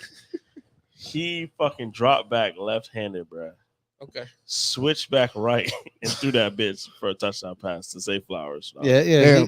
He Roger Staubach shit. He flipped the safety's field position there. What the fuck? Yeah. I was like, yeah, he's on some different shit. Yeah, like he's playing different. Definitely this year, I will say that it seems like Lamar Jackson, after having a couple down years from injury and then also just not playing because of the contract situation being up in the air, I think this year the way he's responded has been really impressive. So, who wouldn't feel good about having Lamar Jackson as your quarterback? Yeah, no. We talked about that. We talked about that last year. Yeah, it's nice. It's nice that he didn't blow a knee this year. You know, that was one of the players that we were advocating for. Yeah, and then actually, my bad. This is the last topic because we have to talk about this with Paul. So Nick Saban, let's bid him farewell. Goodbye out of the SEC. Stop ruining everybody's fucking life. Making every season boring as shit out of the SEC. Just being a fucking dickhead. No respect for the man. But no, I'm just playing. But yeah, he's out. He's out of greatest of all time, Nick. And Pete Carroll, by the way, before we get in, but yeah, Pete Carroll, just shout out to him. He's also out of the Seahawks job. But yes, Nick Saban. And Belichick too. Yeah. Belichick, yes, end of as eras. well. Fuck yeah. Yeah, no. And who? No, I'm saying it's the end of eras. Oh, end of eras, yeah. Bill Belichick was a great one. Thank you for mentioning that. So also fuck him. And I'm glad I got to shit down his back before he fucking moves on. Fuck Bill Belichick and everything. All the sad years that he fucking tortured my family. I think it's more Brady, bro. I don't give a fuck. He was involved. He was an accomplice. It was more Brady, bro. I'm just saying this. Brady been gone a long time. Y'all still ain't won a division. So no, but we've been beating the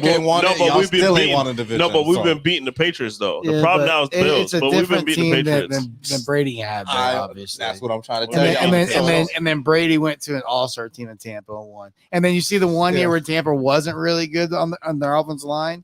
Brady retired. So I mean, it's by the way, the Dolphins also the way you kind of been talking has been a little wild because it's not as if we aren't competing. We've been competing for the division. What does that mean? Whoa! I'm a Pittsburgh fan. Yeah. I got way more equity than y'all. I'm just holding. Did you guys win your division, or was it the fucking Browns with Joe Flacco? I don't even remember. Like, what did you win your division?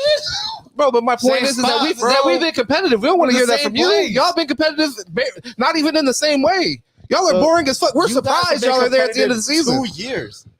The past 2 years. Okay, and when did we start talking though? When did we start talking? We're really talking about right now. Like, bro, we've been talking about the Dolphins between ourselves this whole time, being super realistic. So we didn't start yelling at y'all until the last 2 years. We've been competitive. What the fuck? Hold on. Super realistic. You had yourself going to the Super Bowl. You got kicked out. Oh, we don't want to fight records like you do. What is realistic about that? Okay, first off, sit down. I'm gonna pull a fucking Skip Bayless. Oh, sit down. Tell me what's realistic. What do you mean, bro? But you're acting like we didn't have mad injuries happen to key players. Like, what are you talking about? Put it in context. It's just the fact that you said coming from a Steelers fan, like we're not a wildly more successful franchise right now. Oh, you don't feel the season. No, it is bleak for y'all right now. Y'all just fired your offensive coordinator, did you not? Is it bleak for you? It's bleak. No. You just had your best season. We have people that are going to come back and be healthy. You still lost a division. You was up 3 games with 5 games to go, and you still lost your division. How's that not that hurt? And that hurt when that happened. We beat y'all last time we played, right? But I'm saying we're young. We're young. I was there. We're looking at your team. Your team might be rebuilding, brother. Like, we're just talking about should you go pick up Justin Fields or fucking Russell Wilson? In the first round. Exactly. Hey, talk to me. There we are. Okay, but why did that happen? Why did that happen? Because your team, we don't have a quarterback. Your team lost because your whole team was there and they just fucking sucked. We're missing our best player. Half the motherfuckers didn't show up. This is my first time bringing it up. I didn't bring it up. Half the motherfuckers didn't show up to our game. You're missing 2 guys. We're missing our best. We're missing 16. We're missing and my one player is better than all 16 of them. That's not true. That's wild. But I'm saying, maybe individually, but the impact that he makes, individual impact. The impact Phillips he is makes, pretty damn good too. Oh yeah, great. The impact TJ Watt makes on the games, bro. I'm trying to tell you, I've seen him win games. Well, yes, you guys are 1-11 without him. That's incredible. Yeah. You don't see me bringing up fucking injuries. Well, brother, incredible thing. Hey, look, that is relevant. Hey. I'm just saying, like, most of your team was healthy. We didn't expect y'all to win in any way. I just want y'all to nobody ever confused y'all for a Super Bowl team this year. Trust me, that was never even. Y'all either. Only you. No. Let me tell y'all something. Bro, you're wilding. You're wilding right now. Before we were coming into the season, Vegas had us number 1 at the time. Thank you. What the fuck are you talking about? Listen, I'm seeing the consistent trend. Last year, why didn't you guys win the Super Bowl? Tua got hurt. This year, why didn't you guys win the Super Bowl? Our team got hurt. Everybody. The whole fucking team was injured. What's it gonna be next year, son? Listen, Super Bowl champs, motherfucker. All I hear is excuses. Super Bowl favorites.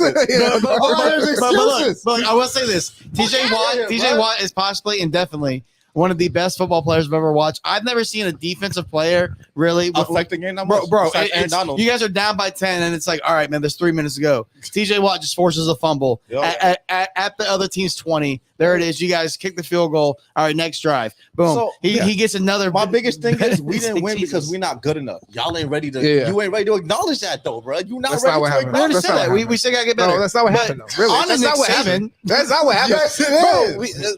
Okay, you want to act like we just shouldn't acknowledge injuries, which is fine. Because you want to say like, they're excuses or some shit like that. To say we're not good enough if everybody was healthy on the team and everybody was healthy on Kansas City's team, bro, it would have been a game. It would have been a game what for I'm sure. trying to tell you is never going to happen. Same way you said. Why are you saying that right now? Same time last year.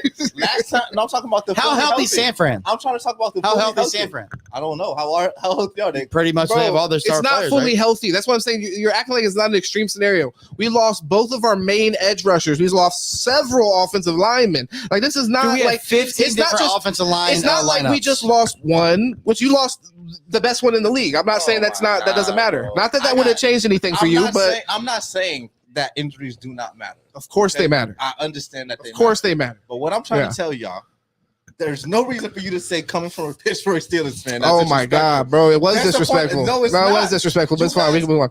Listen, you guys were 11-6 this year. We're 10-7. What are we talking about? We both got kicked out the first round. That's what are we talking about? Brother, you're talking about a team that's at the same level, if not better than you right now. Yeah. So better. Okay, so it's better than. I'm just the future's definitely brighter. The future's definitely brighter, but it's okay.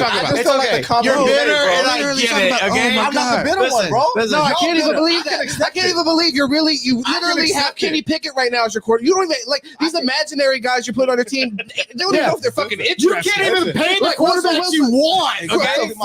Okay, yeah, Justin Fields probably be like, hell no. You got fucking Russell Wilson. He's like, bro, I'll back up here. Fuck all that going to Pittsburgh shit. Listen, but what I'm trying to tell y'all is we have all these fucking injuries and we're still consistent. One injury. Y'all, bro, we had the injuries. We did the same thing you did. What the fuck you mean? 2 years. Oh man, in reality, it has been longer than 2 years though. But let's go ahead. Go ahead. We were all right with Brian Flores. We weren't like shitheads. So calm down. Let me rephrase this. In the past 10 years, how many playoffs games you guys won? 0. Same as you. No, you guys maybe had 2. Yeah, same as you. The fuck is we talking about? Well, I mean, bro, you can find a way to measure it. You can find a way to measure it. We can find a way, bro. But we can find a way to measure it that, of course, is going to be like, oh, okay, there you go. Like, okay, that's fine. But it's like, like I said, I'm measuring tangible facts. How many playoff? Right now, whose future is brighter for real? Everybody's healthy on the team. Whose future is brighter? Right? We're in the same fucking division. Nobody was talking about y'all. That's what's crazy. We were surprised when y'all made it. You made it out the back door. Like, what the fuck were we even talking about? You slipped in. I understand, but what I'm trying to y'all are grateful. You're trying to beg the coach to stay. He won't even play. You're like, please stay, bro. You're the only thing we have. Just for you to say, though, oh, that's crazy coming from a Steelers fan. Any disrespect coming from you right now is crazy. We're the most consistent franchise. Yeah. What are we talking about? You guys have not won a playoff game. Why does that give you a license to like shit on another franchise that's doing great? I'm not shitting on you. When you're trying to shit on me. I'm shitting on you right now for sure. Back. But what I'm trying to say, you can shit on us in the past 10 years. We have more playoff games than you. You can measure it by that, but I'm saying, over the next 10 years, whose future looks brighter? Like the Dolphins. I'd take the Dolphins all day long. That's what you said. That's what you said. If I'm investing in what. Yeah. All right. You're going to win a Super Bowl and you didn't win another playoff game. So we're talking about the future. I don't know what could happen. All right. That's true. But what I do know happens is y'all don't win playoff games. $50 Dolphins win more games than the Pittsburgh Steelers next year.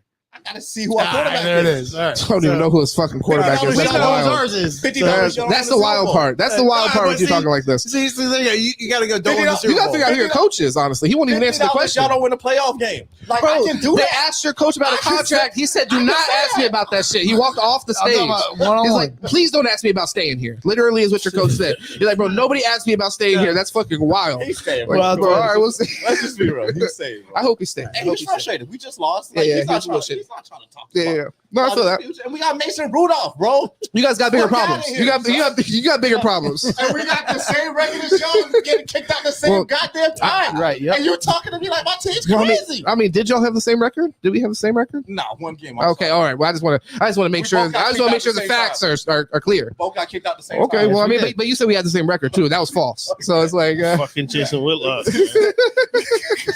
He did this. All right. Well, that's pretty much it for us tonight. Appreciate y'all. Make sure you subscribe. We'll miss you, Nick. Many more of these are going to go down with the lives. I appreciate everybody for popping in. Jay, go find Jay on Sit and Politic here because he's a mystery man. So Sit and Politic, you go find him here talking all this shit.